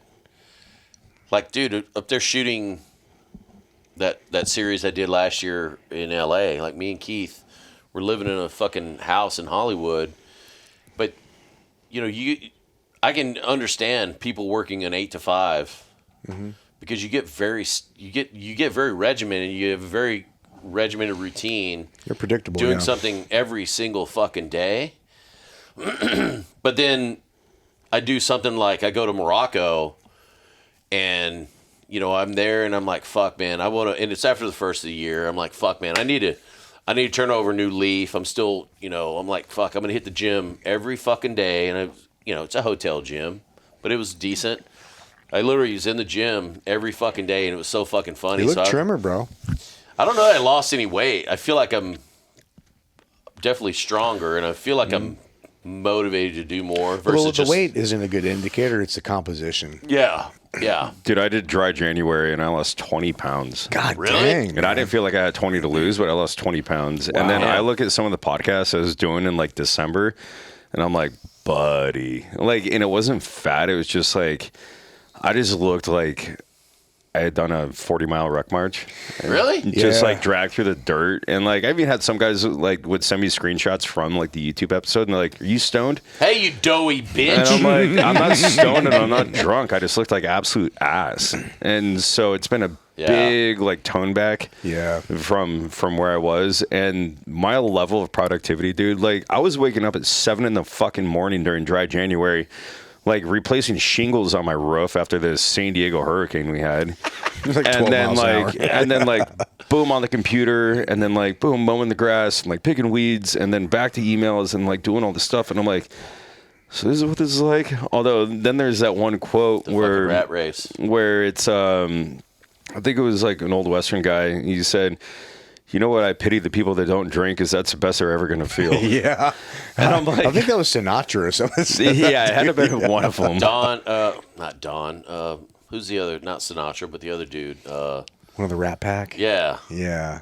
he was in Cannonball But it's Run. like, yeah, Can't remember his I name. pity those that don't drink, because that's the best they're ever going to feel. I enjoy it, man. Although I'm cutting back on drinking. I'm only drinking, well, on the shows sometimes, but only on weekends. Because, like, dude, I just got, like you said, I got so much shit to do. Yeah. I just don't have the fucking bandwidth to do it. And also, the heart attack thing is like, I couldn't work out for a couple That months. might be a come to Jesus moment for you. Well, it wasn't because of the alcohol thing. Dean thankfully. Martin's who had Dean Martin, yeah. Yeah, it's definitely Dean Martin. But it wasn't because of the alcohol. But I realized that when I couldn't work out, like, at the intensity I'm used to, dude, my body composition changed. I actually dropped weight. I got down from like 230 to 220, but I was way fat. My body fat percentage went up like 3 to 4%, and I dropped weight. So I'm like, bro, I'm skinny and fat at the same time. Like, this is not Good old fucking skinny good fat. Yeah. Looking like E.T. Yeah. So now I'm back found up in to the like river. I'm back up to like 225, Gray 230. skin. Not quite the same composition, but so I don't think weight is a good measure for it. I mainly look at, like, I'll take pictures in the mirror occasionally. I don't show them. I don't even look at them. Pantsless. Yeah, usually, yeah. But I'll go back and just kind of look. I'm like, oh, because I'm always testing, like, what works. I'll cut out egg yolks. I'll cut out whatever. I'll add this. I'll do whatever. So I'm always testing these things. But the weight doesn't really, I think for a guy, it doesn't really mean a whole lot. Yeah. But the composition, like, that's really what I'm interested in. I want to be 225, 230, and not afraid to take my shirt off at a fucking pool party. Well, Yeah. I'm kind of afraid. That's the key, especially in this fucking city. Like, do I feel comfortable taking my shirt off? I'm trying to be ready for summer, bro. Yeah. I want to be able to ride my willies around town, my fucking shirt off and short shorts, bro. A cowboy hat. I will say it's kind of fucking funny. So, like, being, hitting the gym in Morocco in a fucking hotel, and then the French armorers who were on our project, they know Tommy and Dave from the other production, and it's just funny as fuck. So the first time I link up with Tommy and Dave, after they Tommy or Dave hits me up, it's like, hey, where the fuck are you? I link up with him at at the Irish pub. Interestingly enough, they no one's drinking. We're not drinking Guinness. We're not drinking whatever. And Tommy's like, oh yeah, I fucking talked to the there's a company in France called Meritier, and they're like the armorers in big time Europe armorers, like any production. Those guys are always like handling getting guns and stuff. He goes, yeah, I talked to Alex and Paul, the Meritier armorers, and they're like, they said they saw you in the fucking gym. I go, yeah, motherfuckers. I'm like, Rome wasn't built in a day, Dave's laughing at me. He's like, were you really working out? I'm like, dude, I work out, bitch. I'm like, they know me from, like, hanging out in Colombia, where we're at this fucking boutique hotel. There's no fucking gym. There's a pool. There's no gym. There's no. I thought you were a SEAL. Fucking swim laps, buddy. Oh, I swam with a fucking drink in my hand. Yeah, that's another thing too about Colombia, dude. Every fucking meal, which I'll give it to them, their food is very fucking cheap in Colombia. Like, it's fucking cheap to live there and fucking get around. But dude, goddamn smashed fucking fried plantains with every goddamn meal. I'm like, Yeah, fuck that's this up, man. bullshit. That's up. Yeah. I don't even like bananas. Like, Same. goddamn, dude. I gotta pee so fucking Me bad. too. All Really? right. Dude. You don't have to yet? Dang, What bro. the fuck? You're like a reservoir. So what the fuck were we talking about? We're talking about something. fuck were we talking about? On the What way else out? do we want to talk about? That was a short break, and I totally forgot what we were talking Well, about. no, I wanted to wrap up I that had to other. pee so bad, I forgot what I we were wanted to wrap talking up that about. other story about Morocco. When Yeah, yeah. when we got done at Rick's Cafe, we go to the Irish pub, and so Sebastian, one of the stunt guys, and this guy Yayo, who was one of the actors, stuntmen in there, and I'm trying to remember who else was there. I think, fuck, was it? No, I don't know. There's a handful of fucking guys where they're fucking drinking. And so the Irish pub, they don't have Guinness, but they do this baby Guinness shot. So it's like Bailey's and something else in the bottom of it. Maybe some like coffee liqueur or some shit. This is a little bitch car They bomb. try to make it taste like, a Guinness shot. But then they're like, yeah, we do some baby Guinness. I'm like, we should do baby Guinness with a fucking back of JMO. Yeah. And they were like, oh. So we were doing those all for right. my birthday.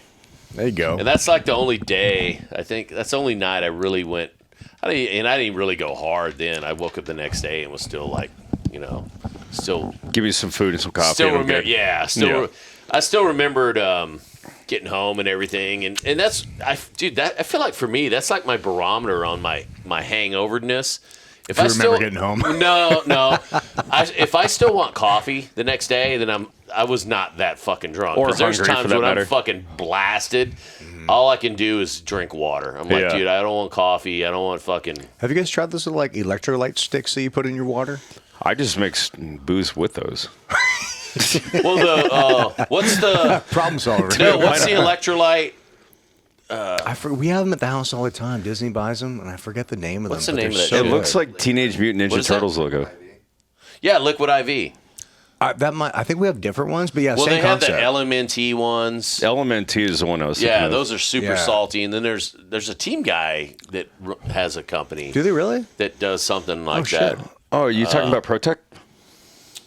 No, something Protect else. has one. Protect. Do they really? Is he a team guy? Yeah, I believe so. Yeah, he was the OIC of SQT when I was instructing there. They got a bunch of good ones. They're energy packet ones. Like, you're supposed to blend them with water, but they're so potent that, like, you need, like, a jug. This is so whenever I'm on road trips or whatever, I'm like... And I just, like, suck the whole packet out, and then, like... and my tongue's, like, purple forever, but I'm like... I thought you were going to say you just mix it with a whole thing of fucking vodka. That was- No. Just snort it. No, I can afford Coke. Oh, shit. Somebody drank my drink. All right. Little more Emerald Spear, and then... Indeed, sir. Indeed. There's another bottle in the freezer as well. Oh. Yeah. Dirt pert.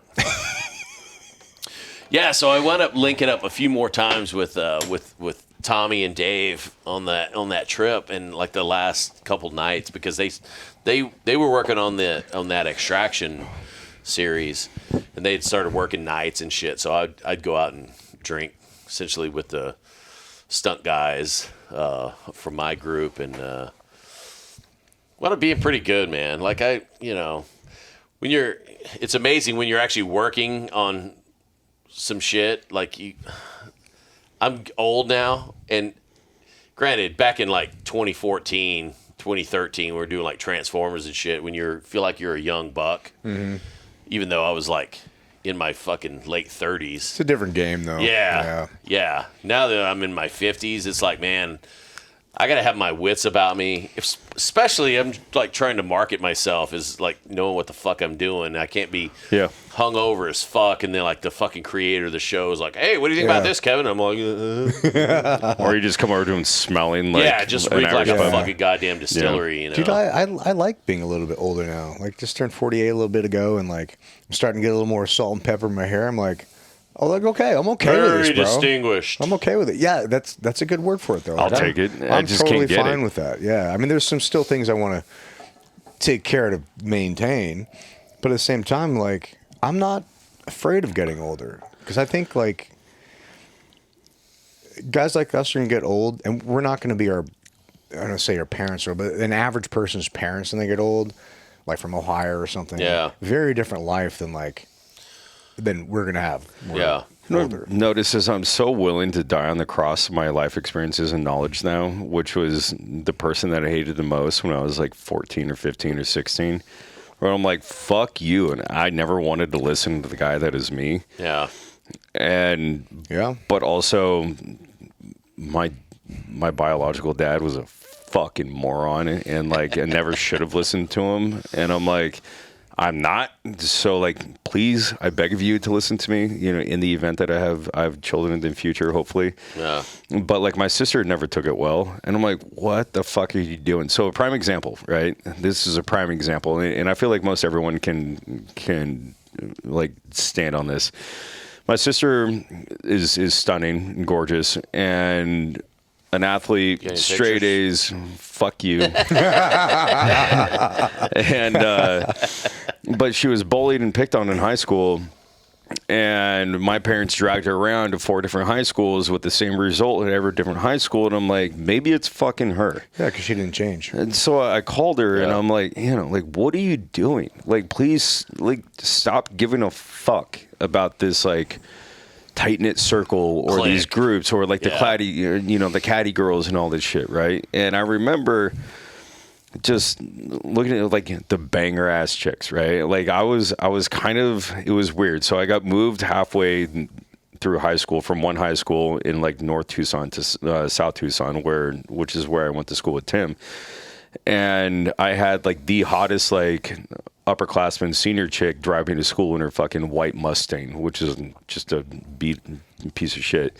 But like I was with cool, me being the new kid, but like I was wearing like skinny jeans and like torn up Vans, and I was like sponsored skating, and like I was like taking water out of pools, and like I was just like a hash like thrasher like skate kind of guy, like that's very dope, punk rock, like Sex Pistols, Ramones, like Pink Floyd, Zeppelin. I know those aren't punk, but gear. I was big into that. But now I'm with this like chick that's on the fucking cheerleading squad, getting a ride to school, and fast Chicks forward like the bad boys, dude. 20 years, dude. 20 years was this year for my high school reunion for senior year, and I was gonna go, and I opted out just because it wasn't enough of a reason to kind of like get me back, and there was other work and shit that got in the way. But you look, and I feel like this is probably the same across the board. You look at every baddie that we went to high school with, and now you look at them now, 15, 20 years later, they are no longer a baddie.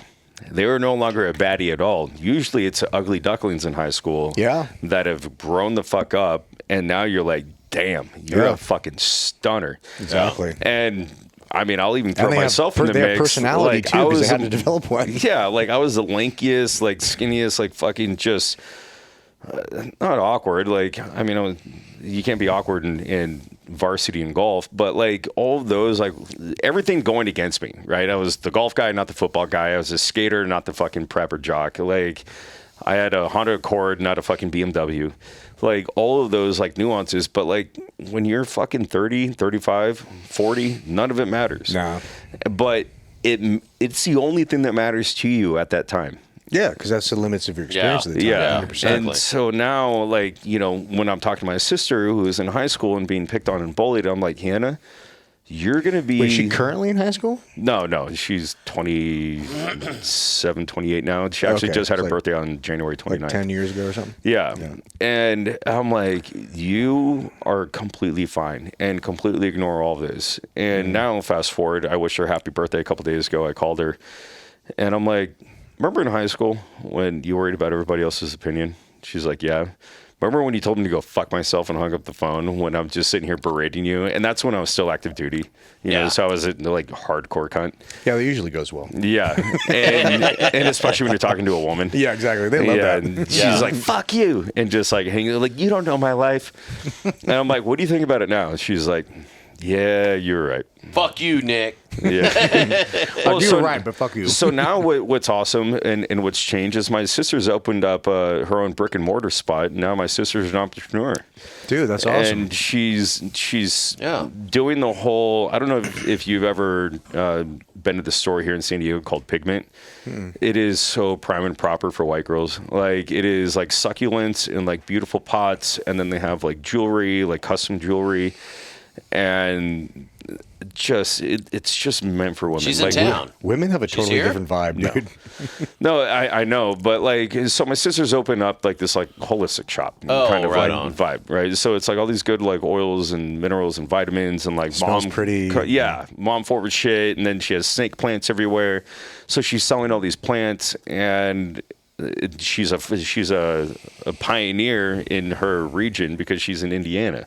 And like, I mean, it's a hard sell when, you know, Cletus is forking out $60 on a snake plant, you know, because his wife wants one in the bedroom. Right. So I'm kind of helping her navigate these like business decisions on like what products to throw in, and then working on e-com. And I've been helping her like on her own website because I want to see her succeed. Yeah. And also the only reason I don't have a fucking boat is because my dad invested in her and her brick and mortar spot. And I'm like, you know, a Bayliner would have been dope. Thanks, Dad. But Your no, dad was fucking dope, by the way. That day we went out on the boat, all of us went out on. Mikey dude, Mo's. when we all left Mo's boat and we walked across the Strand, thank God didn't get hit by a car, but like we were all just chiefing on some cigars. Like, Yeah, that was awesome. Dude, man. Mo might let you invest in his boat. Mo wants me to invest in everything of his right now. He's still begging me to buy his motorcycle off him. Oh yeah, And VMAX, dude. you should. That thing's dope, dude. I will. It's just I'm contemplating selling the golf cart, and then I want to buy this, but I just had to what pay golf somebody. cart? The Caddy? Yeah, It's a sick golf cart, Dude, I might buy that golf cart from you. dude, Right? it's so fucking. How G. fast does it go though? Is it electric or is it gas? It's gas. Is it running right now? Yeah, it runs. Yeah, it just takes a little bit to heat up. It just takes a little pedal flipping. What but kind of motor's in it? The fucking Gixxer? shitty ass golf cart motor. Gixxer? No, dude. I was thinking of putting a Boosa in that bitch with some white walls. Dude, Wow. put some 20s on it. You're gonna have to have like those bars in the back. Yeah, to the Make keep it wheelie all-wheel bars, drive, dude. dude. Yeah. But no, I'm just helping my sister out with business development and also understanding that opinions when you're in your 20s are completely irrelevant. Because when you get to your 30s, 40s, 50s, like now you look back on it and you're like, you're fucking retards. Dude, that's such an important distinction, is like when you figure out whose opinion to pay attention to and whose opinion matters and who to ignore. Yeah. It's a huge landslide moment. It is, and it's freeing though. You know, Yeah, knowing totally. that all these, you know, misconceptions or preconceptions of you are completely irrelevant, says the woman that's living in a double wide in fucking Tucson, Arizona. It's like, last time I checked, I'm doing fucking fine. I Yeah. opened up my own business, and I'm doing this, and I'm a mother. You know, I'm a wife. Like, everything's great. I got a great family. Everything's going good. And, like, fuck you. I don't know anybody that was really cool in high school that's still cool, man. I don't either. Yeah. And that's it. That's the moral of the story. Most of my if you were friends cool in now- high school, chances are you're not cool now. Well, you've seen the pictures of me and Disney when we were in high school. I'm like, oh my God, bro. I look at Coda's over there laughing. You see it, dude. Like in the bowl cut, and Disney looks like a total nerd. I was like, God dang, man. Yeah. Well, Disney's only been out of high school for like 2-3 years, right? Singer! She would scoff at you, except that that's the age that she probably still wants to be. But no, it didn't. I mean, everyone here is aging well, and that's kind of the precipice of it. Yeah, I think there's so many options, man. Like, I think these days you can make your life look whatever you want. You know what I mean? You just got to fucking put in the effort to do it, because nothing comes without effort. But I mean, if you take advantage of the opportunities that are in front of you and you put in the fucking work, like, you can make your life look like whatever you want and wherever you want. And it's like, never in human history has somebody who's in America had more opportunities than anybody ever in the history of humankind, man. It's fucking And that's crazy. key too. Like, it's fucking weird when you have everybody that bitches and moans like, oh, there's a lot of entitlement.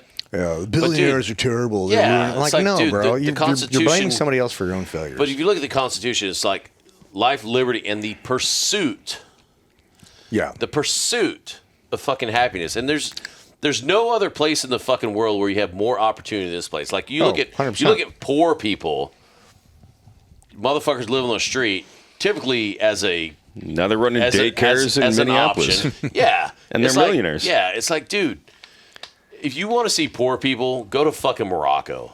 You want to see poor people, go to Mexico. Go to Tijuana. I grew up Yeah. poor, but that's a different level. Go to of poor. fucking place where motherfuckers are eating rice or fucking mud fucking Yeah. 3 times a If day. they can afford rice. Well, not even 3 times a day because those motherfuckers don't eat 3 times a day. Yeah. They eat like once a day if they can. Typically rice and, selling fucking chiclets to fucking get by. Right. But, I mean, dude, same shit. And then, dude, you look at a place like, and this is a thing that always throws me for a fucking loop, man, when I get back from places like Morocco or fucking Thailand or, they're not third world countries, but they're just, I mean, dude, you take pictures of, I have some pictures of some of these fucking toilets. It's a fucking squatter, man. It's not even It's literally a hole in the ground. it's a fucking hole in the ground. You're squatting over, you're shitting in it or pissing in it, whatever. Don't even have toilet paper a lot of times. No toilet paper over there, dude. I wish I would have taken a picture of this shit because, dude, I'm one of the people, like, when I get in a hotel room, I put the fucking do not fucking disturb sign up, and that motherfucker stays there unless I'm like, okay, now come and clean the place. But for the most part, I don't want people in there rooting through my fucking shit. Yeah, no, never. Especially when I'm in there for like 3 weeks. Yeah. On my computer and all kinds of shit, and like, I don't want them to go in there and see what kind of fucking weird porn I'm looking at. Especially a different country. Yeah. So. But, their toilet paper is like the fucking weird shit where it's a toilet paper roll, and there's like, it's like tracing paper. It's like, it feels like sort of normal. It's like the shitty government sandpaper toilet paper, but the way it's wrapped on the roll, it's like very loose. Like recycle, like So it's like, around. It's you're like, what the fuck?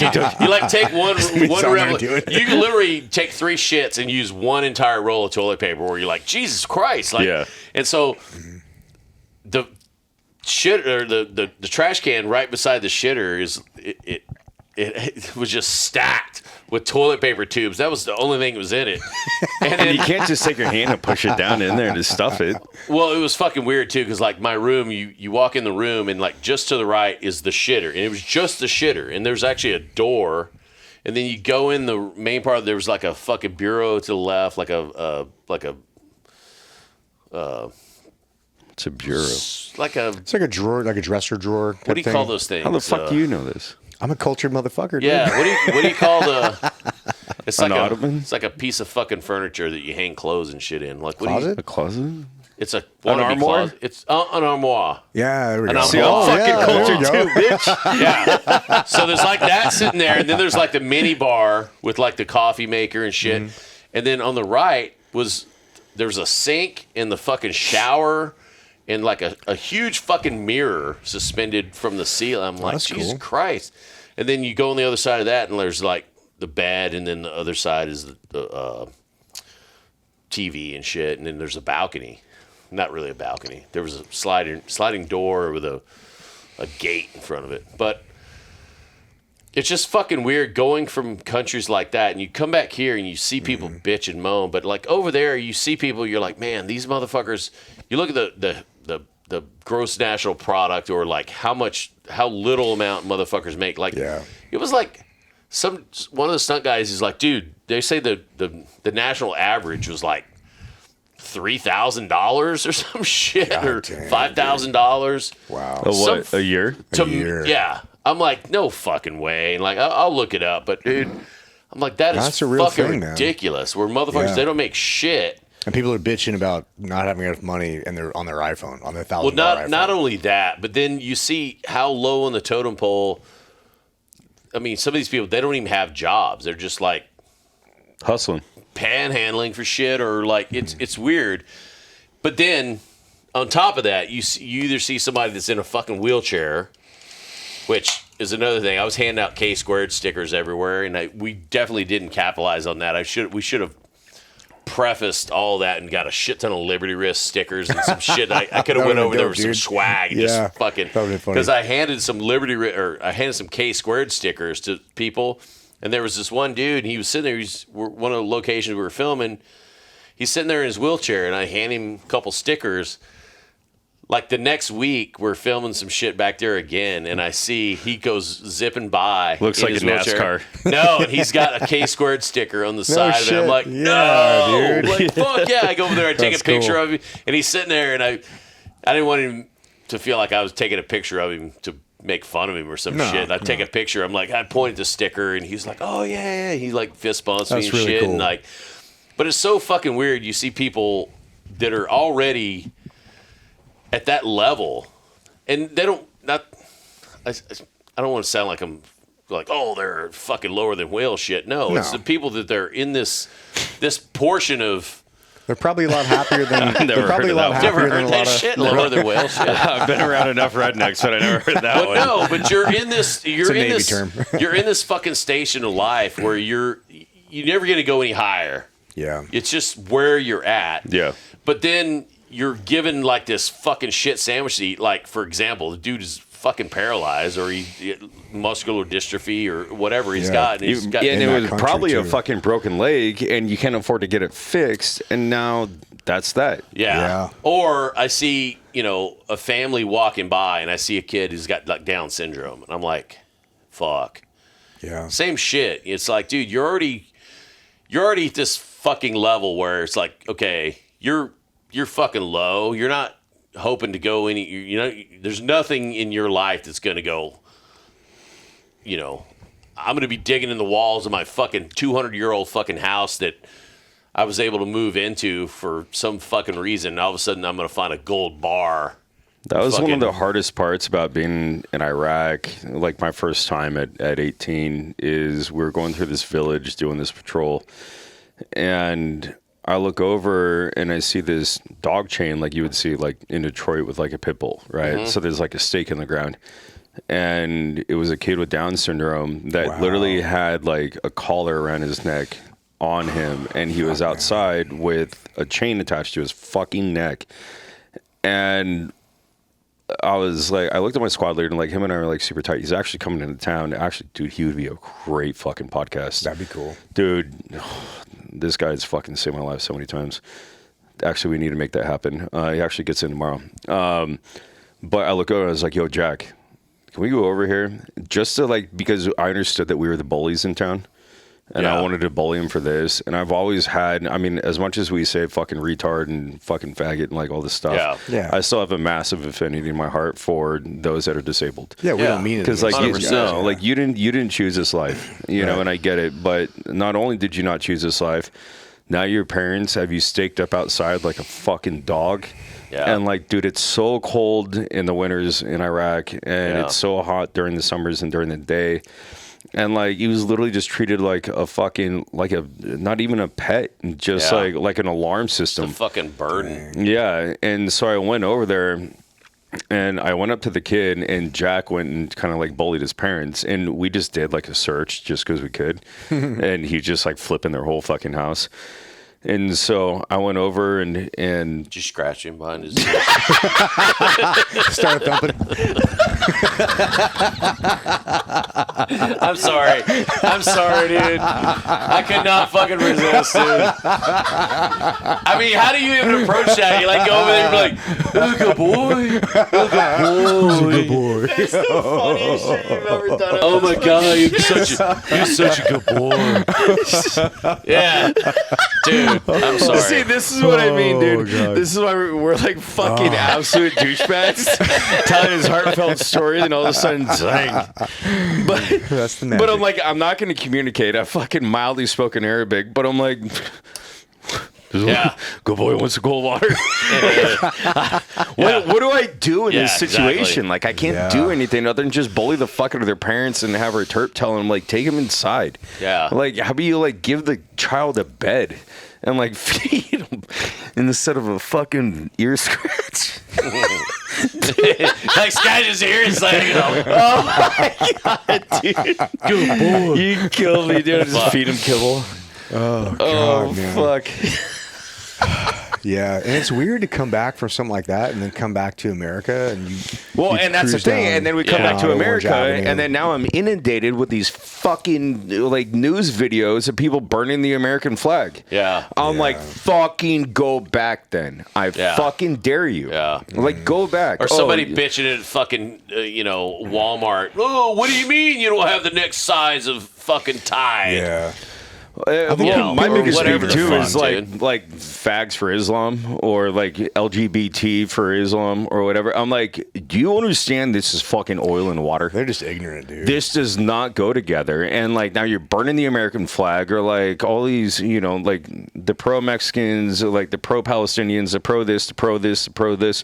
Find me another country. I actually thought about this on the way to this cast. Find me another country where you are actually allowed to fly your home country and then burn the current country that you live in's flag. Yeah, good luck. Not. I can't think of a single. No. Well, the UK and France. But Well, like, that's just because in recent years Yeah. with the immigration, they're like, well, and I'm like, that's not allowed. And also, like, how dare you? It's so disgusting, dude. And it's like, I'm notorious on my street and my block where I always fly an American flag. I put it at half mast.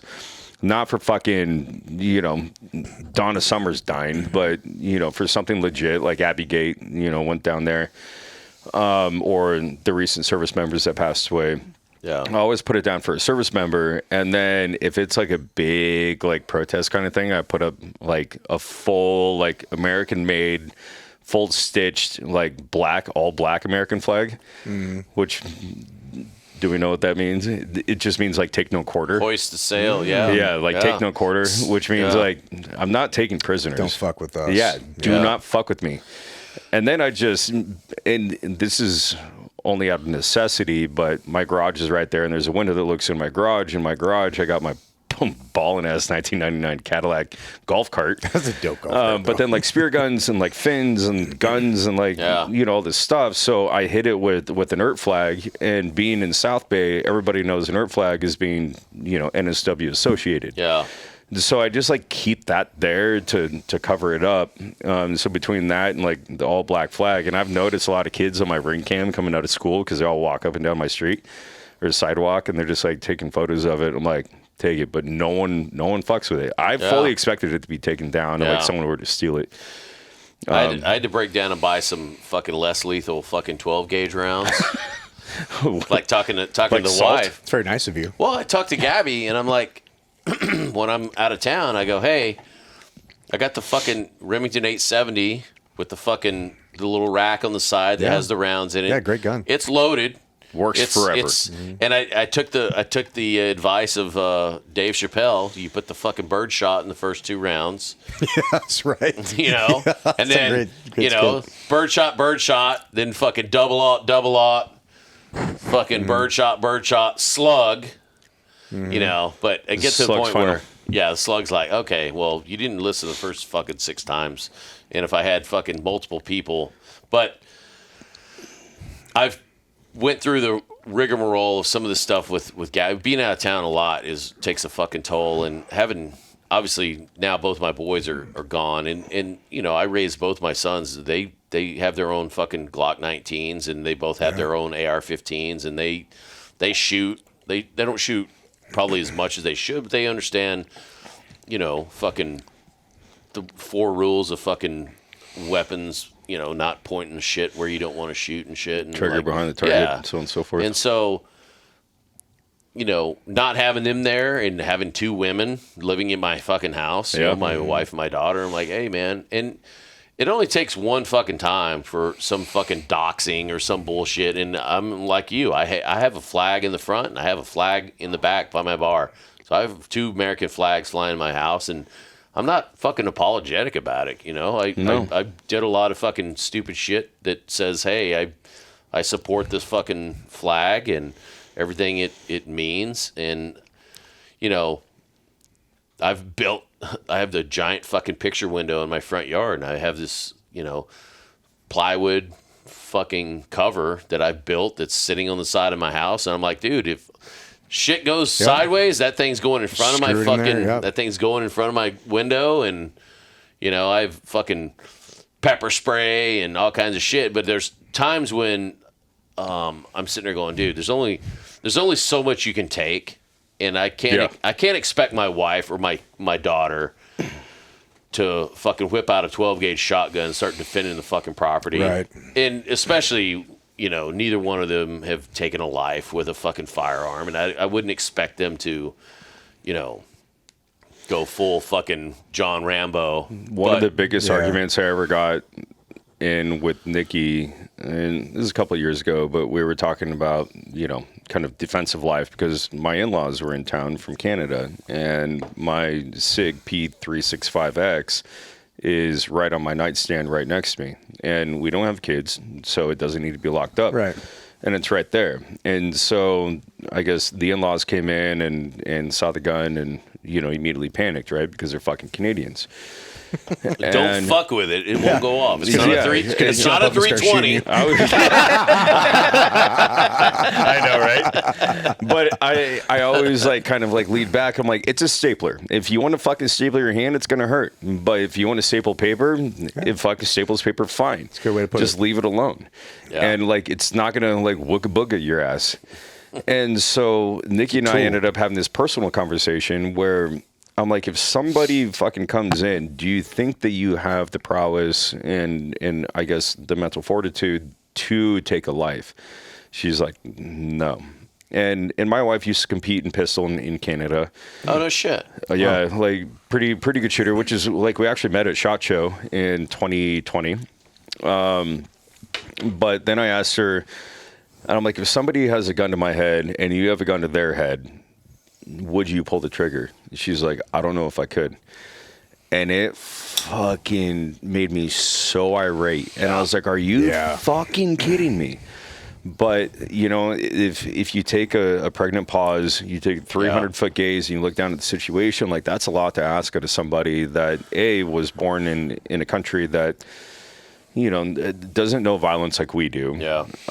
They don't know wars like we do. She never served in the war, and I did. Big culture difference. It is. And, like, you know, it was relatively unfair the way that I reacted. And, I mean, however, it's kind of disheartening. And if anything, I think now it just puts more pressure on me, like, make sure I always have, like, I'm 2 steps ahead. Well, I would say, honestly, it's really good of her to be honest with you about that. For sure. You're like, okay, cool. Now we got something to work on. Yeah. You know? I'm like, all right, well, can you dig a hole?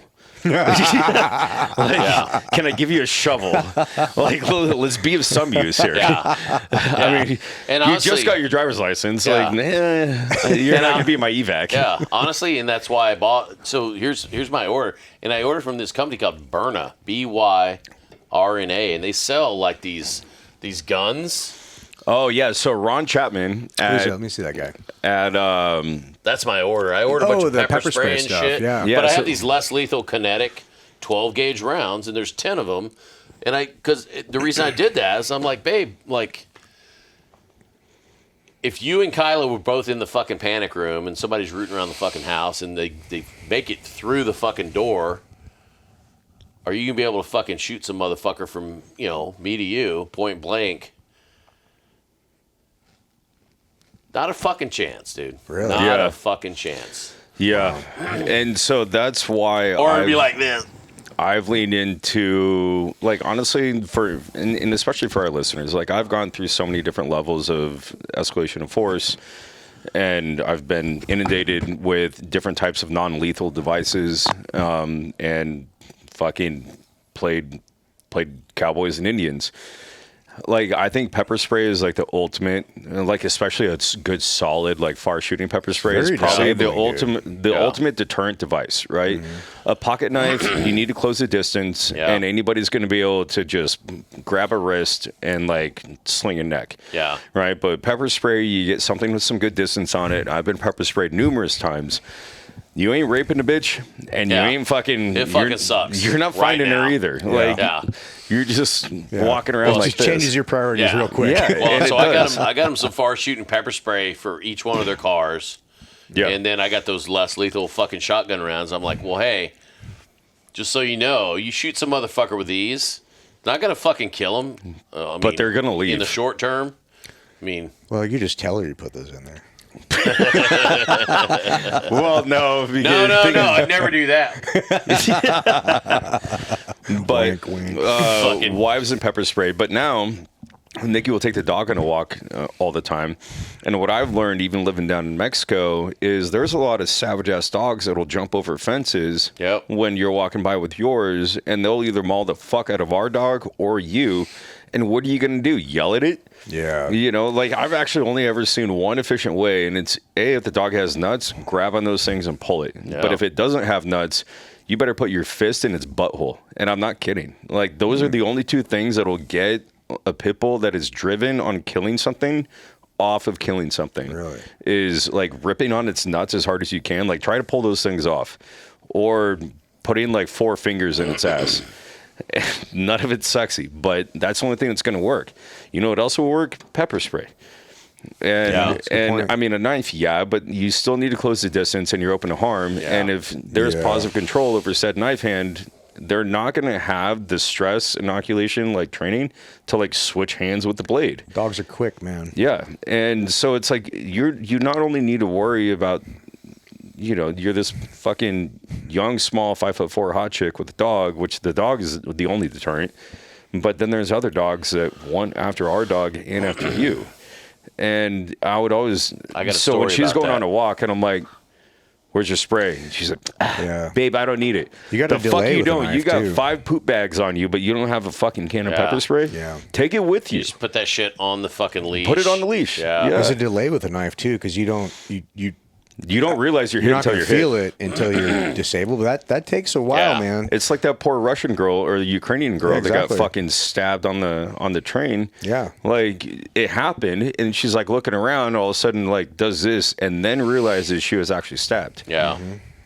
Well, that's a kind of full circle fucking thing, because the guy I was trying to think of that started that company with Gumby, Rob Hanna, Oh yeah. Team 7 guy. Yeah, So I went to combatives guy. cyber school, and dude, he's the guy. He literally filleted his finger With his ring. with his ring. Yeah, I've seen that. Good fucking dude, degloved but it? he was Yeah. he was married. Yeah. He was married to this girl, and literally was out walking her dog, like a emoji, and this fucking pit bull comes in and no shit jumps in fucking. The way he told it was like grabs his fucking arm, and luckily he has fucking Spyderco, flips that bitch out, and goes to fucking town. He's holding this fucking dog up. Dang. As it's shaking, and Yeah. he stabs it multiple fucking times, and the thing runs off. And it was his neighbor's goddamn pit bull that fucking come and see him and like, hey, our dog died, or I don't know if it died, but they're like trying to pursue him for Yeah. like litigation. He's like, dude, fuck you. Look at these fucking bite marks in my Yeah. fucking arm, you fucking cockbag. Yeah. You know? I'm sorry that your dog got out, and I'm sorry your dog is violent. Yeah, But- it's not my fault. I'm not going to just sit and watch this dog chew on my fucking Yeah. arm. Excuse me, sir. Come Yeah. get You your know, dog. like what is No. the option of that? You Dude, know, it's you like, guys want to hear the craziest story about a very similar. I hope I didn't Yes. tell this on the podcast, but like, tell me if I did. So, my ex-wife left me down in Mexico, and I moved back We up heard to it. San Diego. I moved back up to San Diego, and we were non-communicative at this time, right? And so I get a phone call from her, and I'm like, and she's in my phone as cunt, and so. I get the phone call from cunt, and see I'm like, you next Tuesday. I know. Well, we're already in court, so I'm like, what is this going to be about? But I have to take it because I need to battle game this shit in my head. So she's crying to me, and she's sobbing, and I was like, what's going on? She's like, I just felt like I should let you know that Annie's dead. So Annie is her dog. Not Boston Terrier. It was like the curly Q ones that had kind of like the beards, but they were really, really tiny. But Brussels Griffon. Almost like a griffin, and Yeah. like a little nubby tail. Brussels. So we lived right on the beach there in Mexico in Baja, Malibu. It's like a fucking house shoe, right? yeah, I know it's what like you're talking this, about. but like the Looks big gray Looks beard. like Beards. Chewbacca. Yeah. Very, very Irish. Yeah. Yeah. And so she was walking down the beach with it, and there's all these beach houses, and a lot of them are owned by like narcos and cartels. Because what I've seen living in the house that I was up on top of this hill and had my spotting scope. So one of my favorite hobbies in the afternoon is going down there during like sunset or EENT, and I would watch all these boats come in, pick up a shit ton of coke, and take it into San Diego. And so I knew that all these cartel houses, and it's all the coke's coming out of these said cartel houses, and they're kind of run down. So my wife's walking down the beach with her pup, and two of these huskies jumped over the fence, went down, and fucking just started mauling her dog Annie and ripped it in half in front of her. And this dog is a big screamer. You know, like if she stepped like on a thorn, it's like, you know, just like going off, and just ripped her dog in half in front of her. Christ, and dude. I was like, oh, like what? And you know, she's obviously beside herself. And I, as much as I hate the woman, I don't wish this upon her. Yeah, but, the dog didn't do especially anything. the dog. Yeah, And the dog's and probably cool. She's a bitch. but like with that, and then how many times I've taken my dog around Mexico, like on walks or whatever, like, dude, those dogs out there, they're not pets. Like dogs in Mexico are not pets. like Unless they're fucking pugs werewolves, or dude. chihuahuas, they are not pets. And then notoriously, a lot of Mexican culture loved seeing NPCs or multi-purpose canines, either the Belgians or the Dutches. And so they bought them all, but then they're like, fuck you, dude. Like, you're a nightmare. It's a lot of work. A lot of work. So then they keep them outside like the retard in fucking Iraq. Yeah. And then they're just like full of piss and vinegar. And as soon as they get loose, dude, I mean, they can scale a 7-foot fence. My dog can. And so they just scale his fence and then they'll just maul anything on the other side of it, you know, due to territory. So I don't trust it. So moral of the story is that's what I was trying to tell my wife is like, I've seen this go as bad as it gets. And we're in northern Mexico, being in, you know, South Bay, San Diego. Yeah. And I'm like, do not trust this, Nikki. Like, this isn't fucking Canada. Yeah.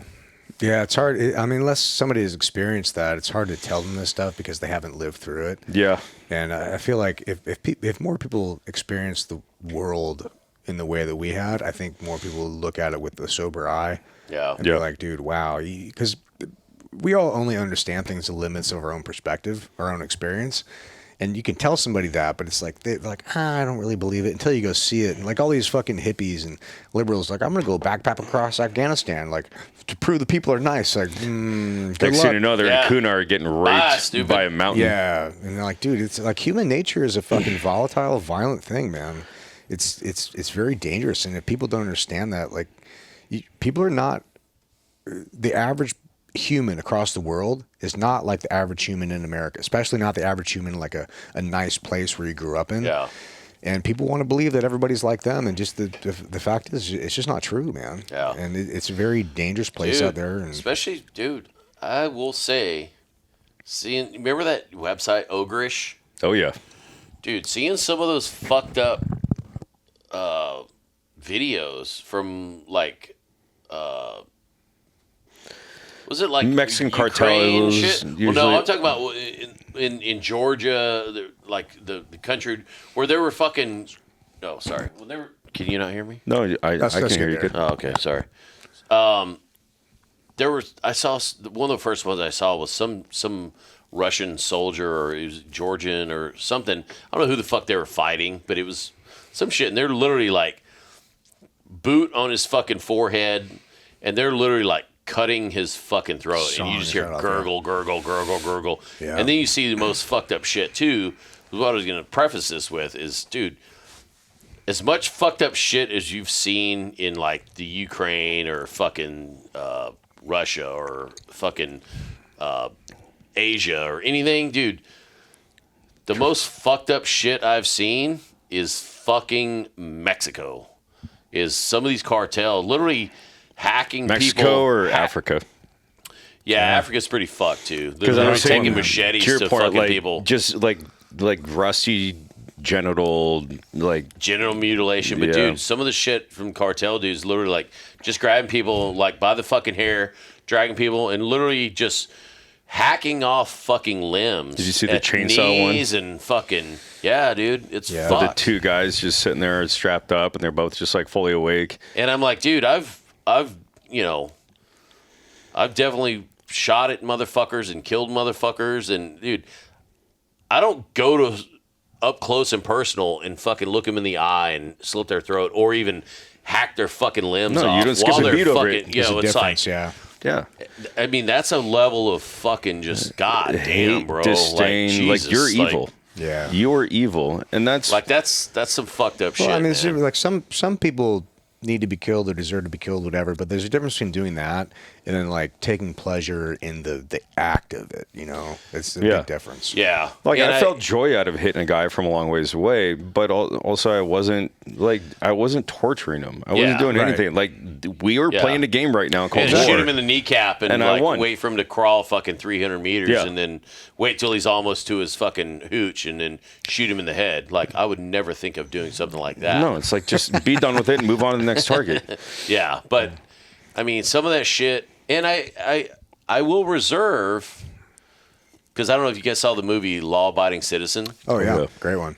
Dude, I mean, there are some fucking sadistic fucking asshole criminals that, like, if I guarantee you, like in the story that movie, if some motherfucker broke into my house and I don't know how they subdued him. I don't know what it was, but they basically raped his daughter and his wife and killed him and shit, and like, and then they charged him, and like he gets out of jail and essentially is like very calculated, very great movie, but It's great. The fucking shit with how he kills the fucking guy, you know, he like guy pulls the trigger and like the little things pop out on the gun, and it's like blowfish fucking venom or some shit, and he brings the guy in and he. Not only is he torturing the fuck out of the guy by like cutting his fucking feet off with a skill saw and all this random shit, but the dude has a mirror. So the motherfucker has to sit and watch it as he's already sliced the dude's fucking eyelids off. Like, whoa, you're not going to close your eyes. It's just like, If you rape my daughter or my wife in front of me, I'm going to that level. There's a point where some people deserve a little extra. Yeah, Yeah, I'm going off the grid at that point. Like, I'm completely fine with suicide by cop if that happens, right? Because I understand that the justice system is not going to do justice. yeah. And I'm just going to go. I mean, I might have a plan B of a bunch of money stashed down in Mexico somewhere so that, like, in the event of. But other than that, Yeah. good luck, Chuck. Like, I'm going. And however, I'm going to make it calculated. Like, this is going to be some, walk into a mall and just spraying and praying. No, like, you're going to get yours because, like, I don't want to spend my time in prison. I'd rather not be dead. But there is such thing as retribution. And one of the things that I hate in movies that's always perpetuated is, like, if you kill him, you're never going to live with yourself. I'm like, shut No, the I'm fine fuck with up. it. Yeah. No, I'm good. I'm gonna be super happy all the time. Yeah. Like, I'm "Ooh, going to it's Roost great." Chris after this. Yeah. Yeah, dude. Yeah, I'm fine. I'm going to get a rare steak. And that way I see this blood. Yeah. No shit. And having the conversation with, my liberal friends, aka Canadian family, is like, and they ask about this war, the war that we were in, GWAT and all that. Like, how do you feel about it? Blah, blah, blah, since it was all bullshit. And I'll be the first to call it bullshit. I'm like, it was bullshit, but at least the people that we killed, like, at least the people that I killed, they did need to die. Like, you're just a bad person. They're objectively, on the you evil have side. no business on this planet. There are plenty of amazing Afghanis and Iraqis that I've met, plenty of amazing Kurds. Yeah. And I will support you in your endeavors. And if that means, often somebody that raped your daughter or is trying to, potentially do that, well, I'm here. I got nothing better to do. Might as well help you out. Yeah, it's the job, man. Yeah. It's the old hand of God theory. Yeah, I didn't do it because the commander-in-chief told me so. I did it because it's what is morally right. It's morally right. God yeah. killed a shit ton of people. And so, you know what, dude? Let's go, dude. I'm pretty sure God's cool with it. The old Thanos trap. I mean, what was the whole fucking city? Gomorrah, Sodom and Gomorrah. Sodom and Gomorrah. Yeah. Yeah, he's not a big fan of fags. Which is another. Well, that was odd only question. a small portion. I mean, they were doing so many other fucking fucked up things in that Yeah, area. it's not. They're I don't like, think it's well, really the gay thing. It's the whole dude. It's just so much You get to a certain point where they're like, dude, you guys are fucking up. I've given you every opportunity to kind of do a 180. It's kind of like San Francisco right now. I mean, dude, I got tons of gay friends, but still, it's like.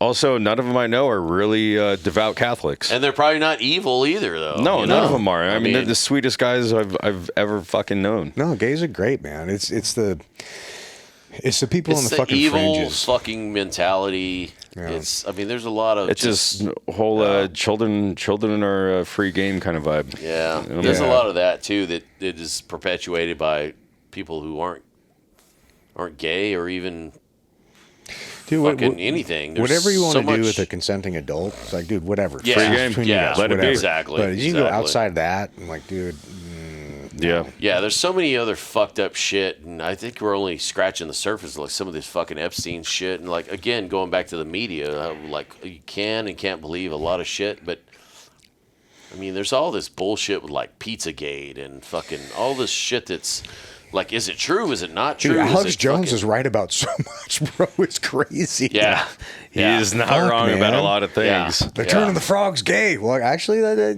there's some science behind that. It's Yeah. like, it's Well, kinda, and anybody kinda that's in accurate. Hollywood long enough will tell you that there's some weird shit going on, in Hollywood. Fuck, even Brian was yeah, here Brian going, was talking "Oh." about it, and like Brian was saying, he's like even deep down in like what, like the opera kind of world where there's like seances and things that they're holding. Like this is a very true fact. And I remember when I first got out, I moved here, and a good friend of mine over at Oakley, his brother was my lieutenant in Afghanistan, but he had this friend, and he's like, hey, I need to introduce you to my friend.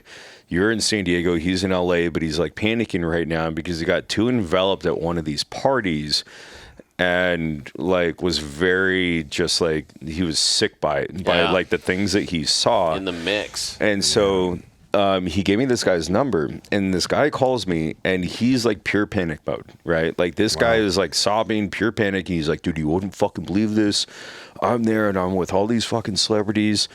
And then they started like cutting this girl open, like small, I guess, like small cuts with like a razor blade. And they're like, everyone's like taking turns like licking her blood.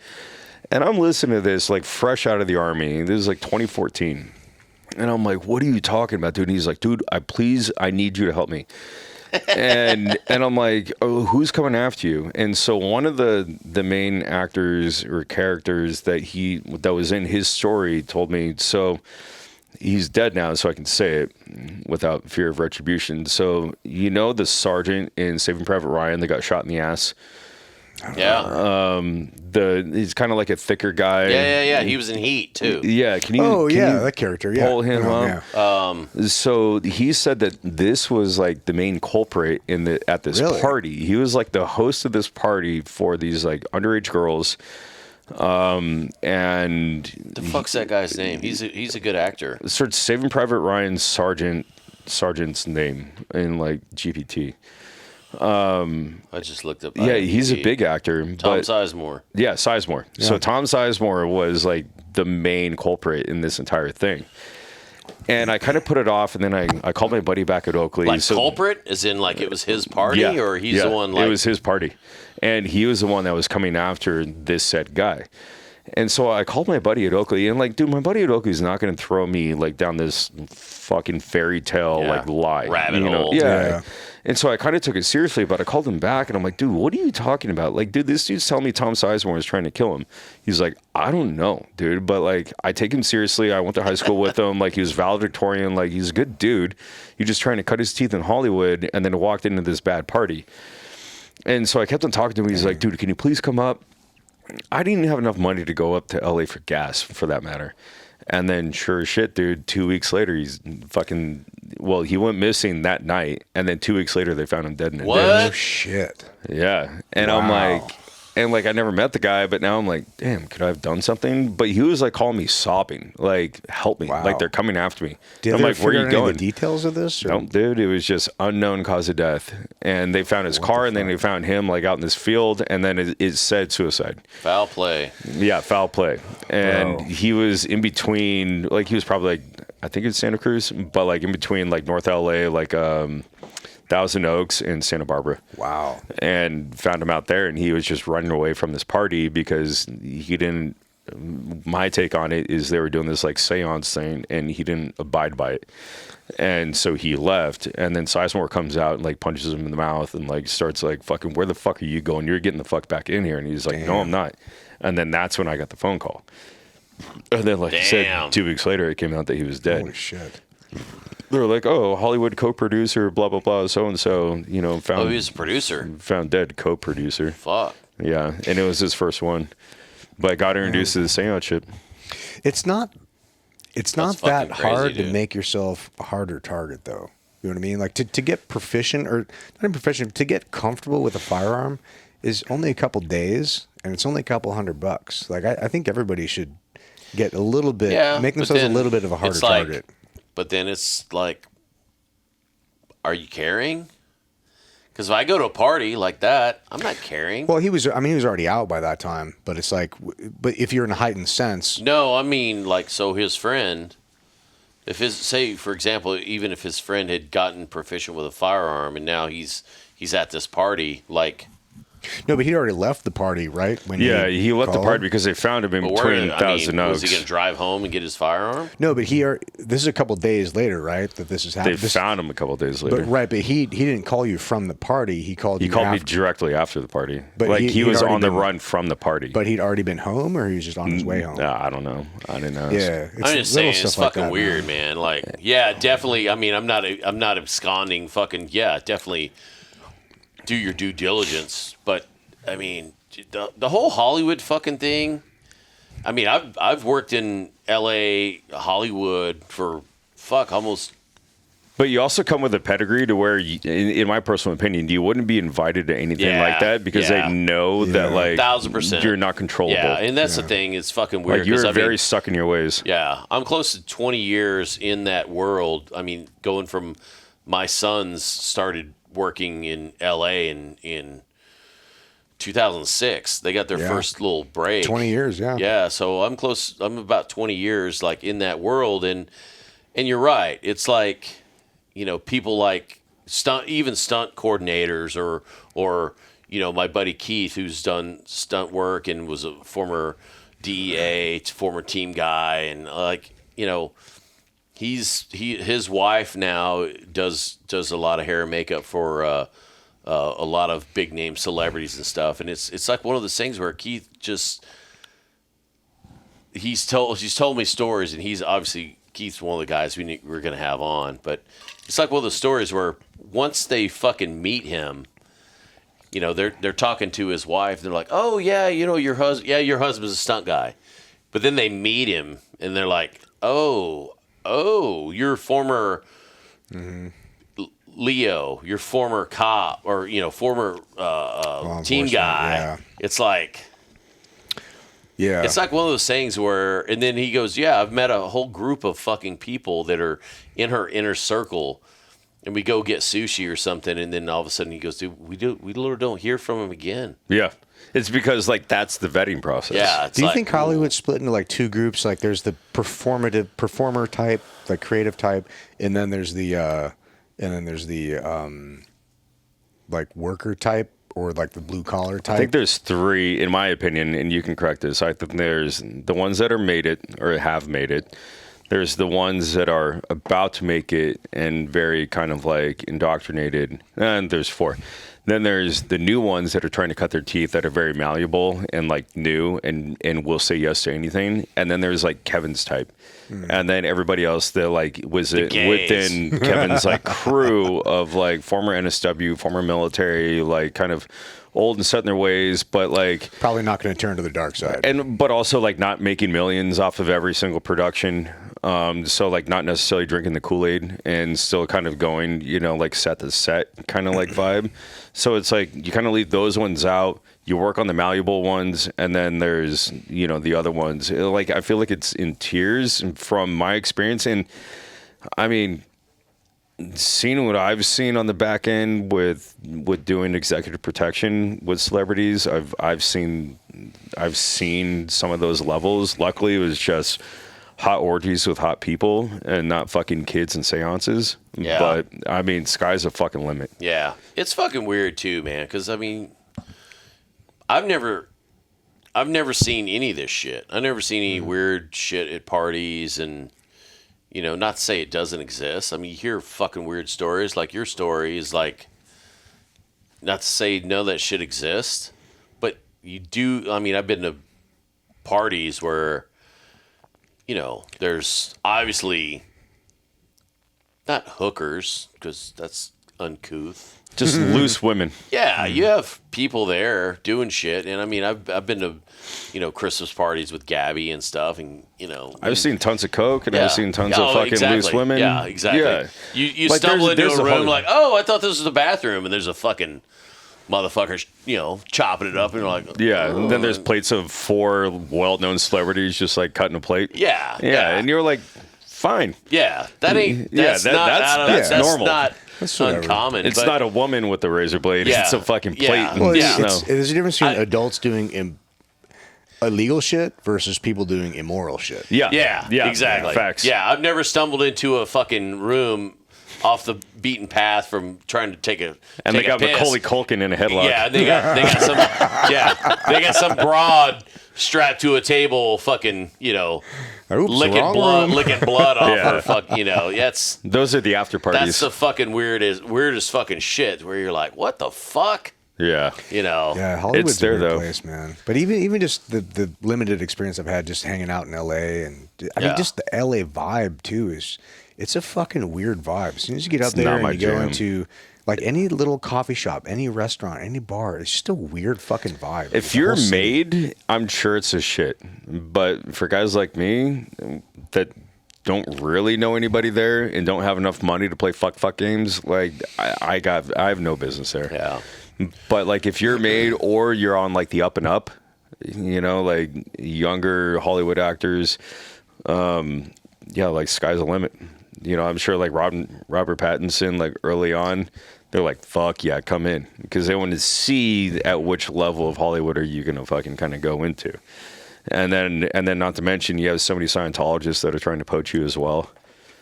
Yeah, some weird little Yeah, subsets up there. that's a whole nother fucking rabbit hole. Scientology. Yeah. Dude, well, all Did you see that organized fucking religion's thing weird. with Leo?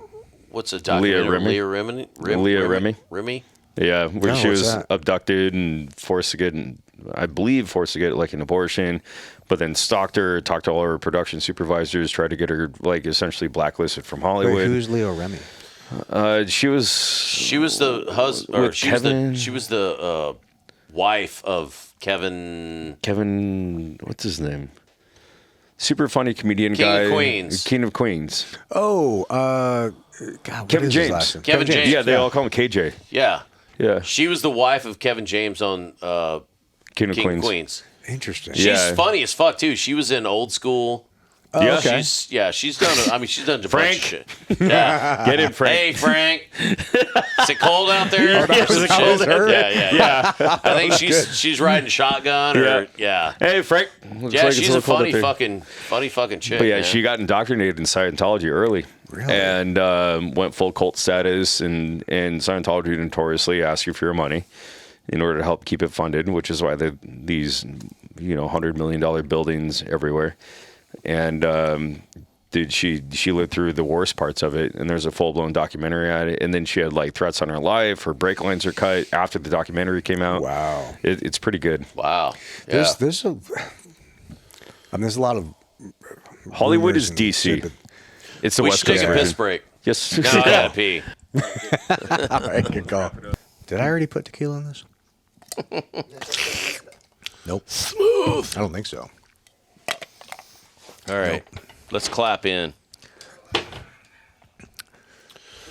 Give us- Clap Give us a clap on. there, Nick. Damn you give me all the it's- easy ones. So we fished this other fucking bottle out of the goddamn freezer. and It's cold, dude, bro. It's so fucking awesome.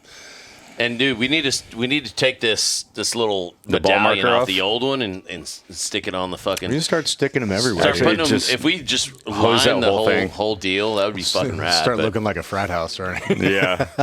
I mean, it is. tasteful frat house. You remember when you start drinking, you like just start posting like, "This is the beer bottle I drank," and you just have you think it's cool to have like It's a 40 Rolling Rock. God damn. Fucking You're like, look at me getting fucked up. Keystone Ice. Well, it's funny to do things like when you're not allowed to, but as soon as you're allowed to drink and like legally, you're like, that's not Yeah. that cool anymore. Well, that is Yeah. some weird fucking shit, man. I mean, getting older in drinking with tasteful people, I'm posting. We're tasteful people. Well, no, not you guys. I mean, when I was Other people. overseas. No, but it's fucking weird. You go from airport drinking where like everybody's got That's like my favorite. either a fucking beer or a bloody or a mimosa. Exactly. You got lined Kind of up a free-for-all, lined yeah. up shit. It's just like At especially 5 a.m. You meet some especially cool shot people at show. It's like airports. vodka or mimosa, Bloody Mary, fucking beer. And then I posted that picture of Negronis at fucking at in Morocco. There's like three the of us. Patreon. That was good. And it's just fucking weird. But then you pour Emerald Spear. It's been in the freezer. You like pour it out, and it's like syrup. Can I try that? I haven't tried it cold yet. Is it any different? Ooh, that's smooth. It's fucking man. delicious. That is smooth. Dang. Yeah. So It's like Viking piss. Funny fucking Viking piss. Yeah, that's a good one.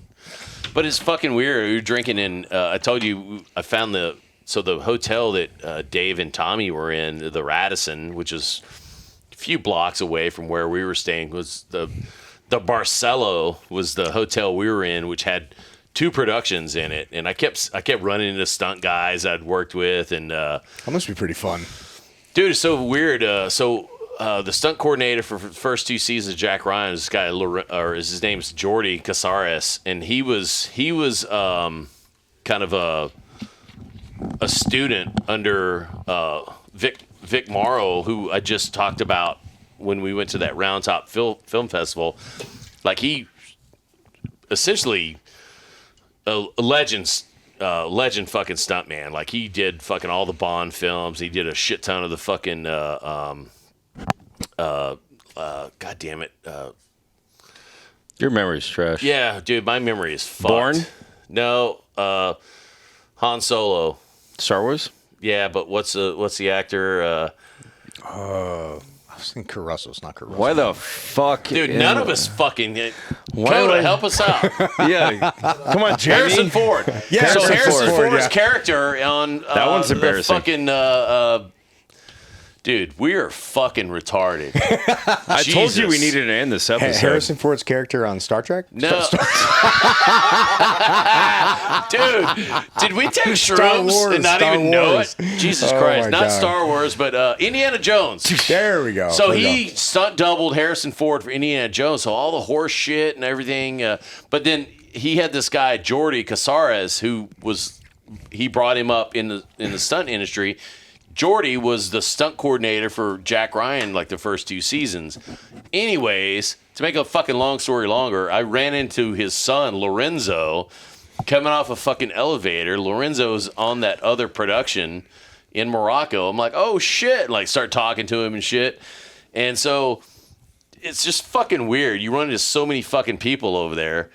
But Was this at the Irish bar? no, this is at the Barcelo at the hotel hotel we're at. bar, yeah. And so I talked to Tommy and Dave. I go, why the fuck are you guys not at the Barcelo? He goes, he goes, dude, I don't know why, but they go, no, we requested a different hotel. I'm like, why? I'm like, that's fucking weird. He goes, no, man, the Radisson's way better. We get all the hookers to ourselves. Yeah, but I was like, fuck, that kind of makes sense. And I met him over there, or actually we drank it after my birthday and shit. You had birthday too? Yeah. Well, we had a good birthday. We're doing the baby Guinness shots. Yeah, the baby Guinness. with the backs of Jameson. But then I hung out with Tommy and Dave, and we walk over to the Radisson. And we go upstairs. They have a rooftop bar, which I'm like, oh, Sure. this is fucking cool. I'm like, Good dude, hotel bars. yeah, I'm Hard like, to dude, beat, man. they have a good lobby bar and they have a good rooftop bar. I'm like, dude, my fucking hotel didn't have any of this shit. Those are my favorite things. And Yeah. they have fucking bourbon. I'm like, There you go. dude. So we start. I'm like instructing the guy. It's all like I'm like palming his face. Get the fuck out of the way. Let me make this fucking old fashioned, dude. Because dude, they're like making an old fashioned. And they have the big cubes. And you're like, oh, big cube here, and They you think know, that's the main ingredient. yeah, yeah, no shit. So they take like a big fucking giant glass thing, and they put a shit ton of ice in it. They put the bourbon in there, but they were only doing an ounce of bourbon. No, it's a neat Actually, drink. it was an ounce and a half. Needs to be 2.5. Yeah, so it's ounce and a half, and I'm like, a little short there. Another, I'm like, hey, give me 2 of those. So he ounce and a half. And then I see him with the simple syrup, dude. Simple syrup is the same amount as the bourbon they just put in. Oh, I'm my all like, God. God damn it. I'm like, what the fuck are you trying to do to me? Like drinking vanilla extract. Yeah. Dude. And then they put 3 dashes of fucking bitters in there, and they're sitting there stirring the fuck out of it. And they pour it in there, and I take a sip. I'm like, Jesus. I'm like, this is fucking horrible, bro. So I'm like, okay, next time. So I'm like coaching the guy. I'm like, we're going to put 3 ounces. So you're going to put an ounce and a half per drink. Mm-hmm. And your simple syrup is like a quarter of a fucking one of those. Like, take notes, motherfucker. Yeah. And put 4 shots of fucking, Because, you're only using the bitters to counteract the fucking sugar. Right. It's not a main So ingredient. anybody that knows anything about mixology is like, dude, you're not. It has to make sense. Like if you put fucking 17 shots of fucking bitters in there, that's fine, but it better be fucking 10 ounces of fucking bourbon and fucking 10 a shots significant of amount of fucking the simple syrup. Yeah, but it was cool. We sat and drank there for fucking ever, but it was still one of those things. I look at Dave, and Dave's been living in Tequila for not living in a bottle, but living in the actual city of fucking Tequila for fucking ever. And he's been doing pilgrimages, and this guy's Australian. We got to have him on the show at some point, but he's been doing these pilgrimages from. He grew up in Australia. He moved to fucking Barcelona. He's been in Barcelona for like 8 or 10 years. That's interesting. And he was working as a special effects guy. And the whole time he's doing all these pilgrimages to fucking Tequila, and he links up with Guillermo, who owns Fortaleza Distillery, and they're great friends. And Guillermo's a good man. Riding fucking bikes and shit all over the fucking That's place. super cool. And finally, during COVID, Dave's like, dude, fuck this. There's no work. He's like, I'm sitting in Barcelona watching my fucking cock get smaller, and like, And your fucking savings account is just Oh, dude, dwindling. he So goes, let's dude, go down to Mexico. Yeah, Right. he goes, I'm kinda moving. post He up. fucking packed up a fucking Connex box of shit, had it shipped, and and he's been living in Tequila ever since. And not that he actually said, I'm sitting here watching my cock get smaller, but he probably would say something like that. But yeah, he's been living there ever since, and he loves it, and it's fucking rad. The only thing that's funny is I'm watching, me and Tommy, we're drinking whiskey, and fucking Dave's not a whiskey drinker. He's a tequila drinker. And he's just like, kind of like, I'll drink a beer. Like, dude, get a shot of. I had no idea that tequila was so scarce over there. Where? Well, Everywhere. Yeah, Overseas? because we went. It is. My wife and I went to my buddy Kevin, who owns Savage Tacticians brand. Yeah. Fucking phenomenal guy, man. We were working for a couple of years producing all his apparel. Dude, great guy, man. So we went to their wedding in Ireland. And so we flew out there, spent like a little over a week, and we decided to we had some time, so we drove around the entire country. Oh, shit. Like around the perimeter of the country. Beautiful country. It's Yeah. awesome. It's so weird though. Like every Irish bar I've ever been to is the fucking same. They're exactly the They're same. identical. And then you go to Ireland and it's the same fucking thing. Yeah. And they have this. They do it's maintain it's continuity. O'Malley's or whatever, and they have like O'Malley 1, O'Malley 17, O'Malley 25. They're all the exact. You take a picture in one, I couldn't tell you which fucking. Yeah. They're all the same, whether it's in Vegas or all Irish bars are the same. It's fucking weird. So we went to this in our little travels. We went to this like really nice hotel, super dope, and we were at this hotel bar. I love hotel bars are like the best, man. They're You meet some great. cool They're people. great. It's so fun. Such a cool little And the mini adventure. and the bartenders can make the fucking make or break it too with their personality. They're not the totally. best, but they have the stock because of the tourism influx and the people that are coming in, but also they understand westernized kind of cocktail making due to that fact. So you're not going to get cultured, but also you don't have to worry about getting robbed either or fucking throwing your Rolex in a fucking brown bag. Yeah. A Subway sandwich. Yeah. bag. So we're in this hotel bar, this pretty nice hotel, and we're only staying there one day as we're traveling around. And we're there with Disney's cousin and his girlfriend, longtime girlfriend. They live in LA. Whole other story. He got his house broken into, like blasted some dudes. Like he's a fucking Shit. Yeah, he's a Brazilian black. That's my jiu-jitsu. dream. He's a dope dude, man. He's fucking he's a rad guy. That's my dream. And his girlfriend is Say super hello fucking to cool my too. little friend. So we're with them, and we're just hanging out at the hotel bar, and we're like, hey, we get a margarita, and they're like, well, and the bartender, like you said, bartender makes or breaks the bar. Yeah. And the bartender's like, hey, look, I can make you a margarita, but we only have one bottle of tequila here, and it's not very good. And we looked around. There's like probably 150 to 200 bottles of alcohol all around this whole thing. Yeah. And I'm like, wait, hold. It's all scotch. Yeah, well, we're in Ireland. Scotch. Yeah, well, it Scotch. turns out also that the reps for Guinness were in the bar that night, so they're like, everybody's doing fucking Guinness. And he's like, hey, look, I can make you a margarita, but I don't think you're gonna like it. Let me pour you a shot of this just to make sure like you're okay with it. And he's like, it's really bad. It looked like like worse than Cuervo, like the worst. Yeah. Fucking, like, It's like a no-name sticker brand for a tequila. label. Yeah. It was bad, dude. And I wasn't gonna take it, but Disney's like, oh, I'll try it, whatever. I'm like, dang, really? Like, okay. So she does a shot of it, and it's fucking bad, bro. Just brutal. Yeah. It's bad. But I was like, dude, what are you like? The distribution of something like this. I've sometimes live in America. You forget how uniquely diverse America is because you have so many things at your disposal because of capitalism, the ability to create a company and broadcast it and scale it and distribution, all that shit. Also, America puts brands on the market. Yeah. Yeah. Like and, you can be good, but you're not great until you come here and distribute. And Ireland's, I didn't realize it's a super small country, man. Like we drove around the whole thing in a week and we weren't like hauling ass. We would Yeah. like cruise, Just quarter of the creeping. country and then Yeah. whatever. So, so that was an interesting experience. But then I got in my mind, they went to I think it was Jameson distillery. I like Yeah. Jack, but I'm not big on Jameson. So I went there for a little bit, had a drink, and then like they wanted to do the tour. So they did the tour and I'm like, You like Jack Daniels more than Jameson? absolutely. Yeah, see, no. Absolutely. And I'm then- more JMO. The fuck is wrong with but you? this is in this is I think it was Belfast. Is Belfast where the headquarters of the IRA was? Yes. Yeah.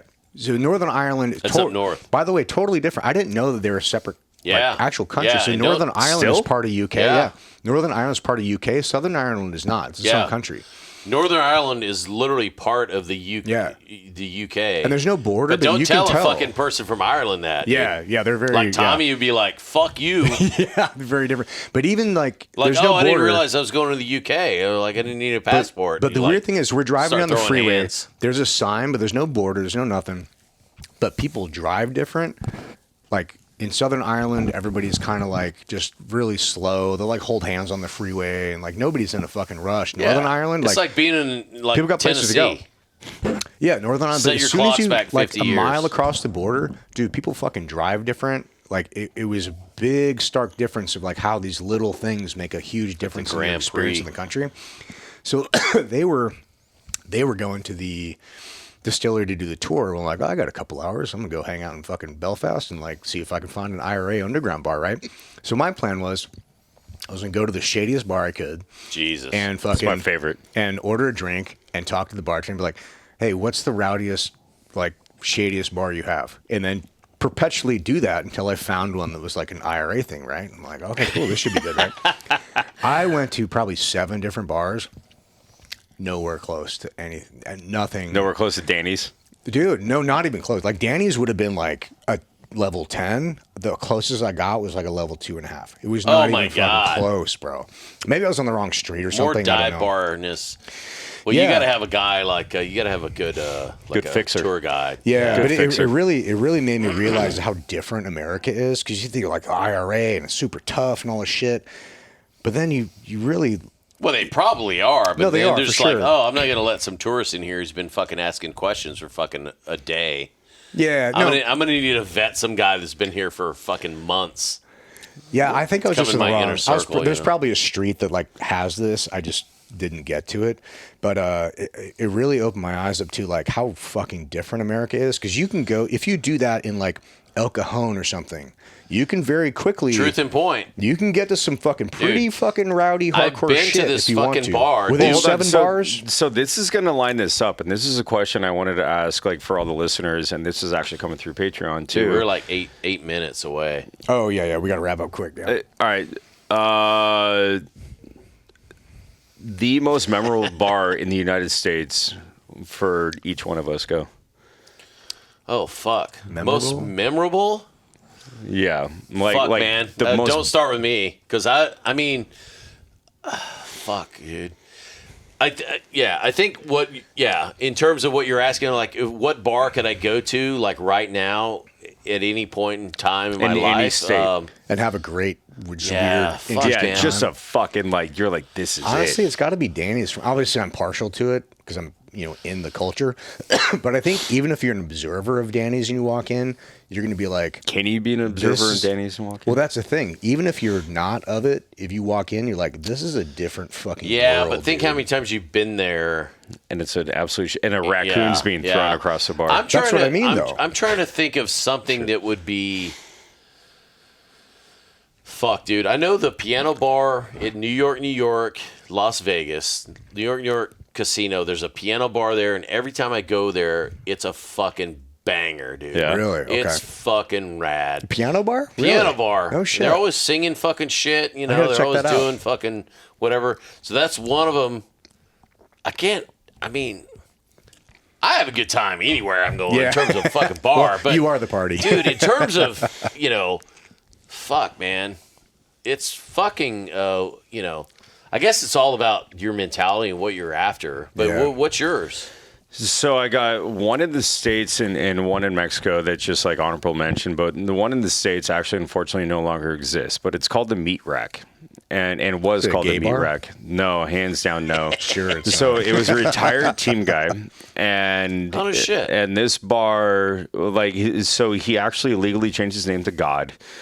And like Paris Wow. Hilton and like her whole crew had been there, but this is like the diviest of dive bars that you have ever fucking been to Is it in in your LA? entire life. No, it's in like South Tucson, Arizona. No shit.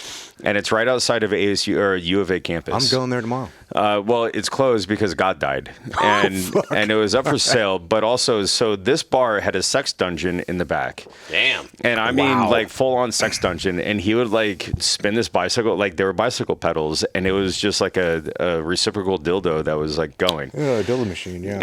And so he had this whole sex dungeon there, and he would live there. God lived there, and God normally Sounds like a team guy bar. If you were to walk in at like 1500 on a fucking Wednesday, like God's sitting there That's like 3 o'clock. butt naked, just like laying there with his fucking cock out, just like this. Wow. Nice belt buckle, by the way. Thanks, dude.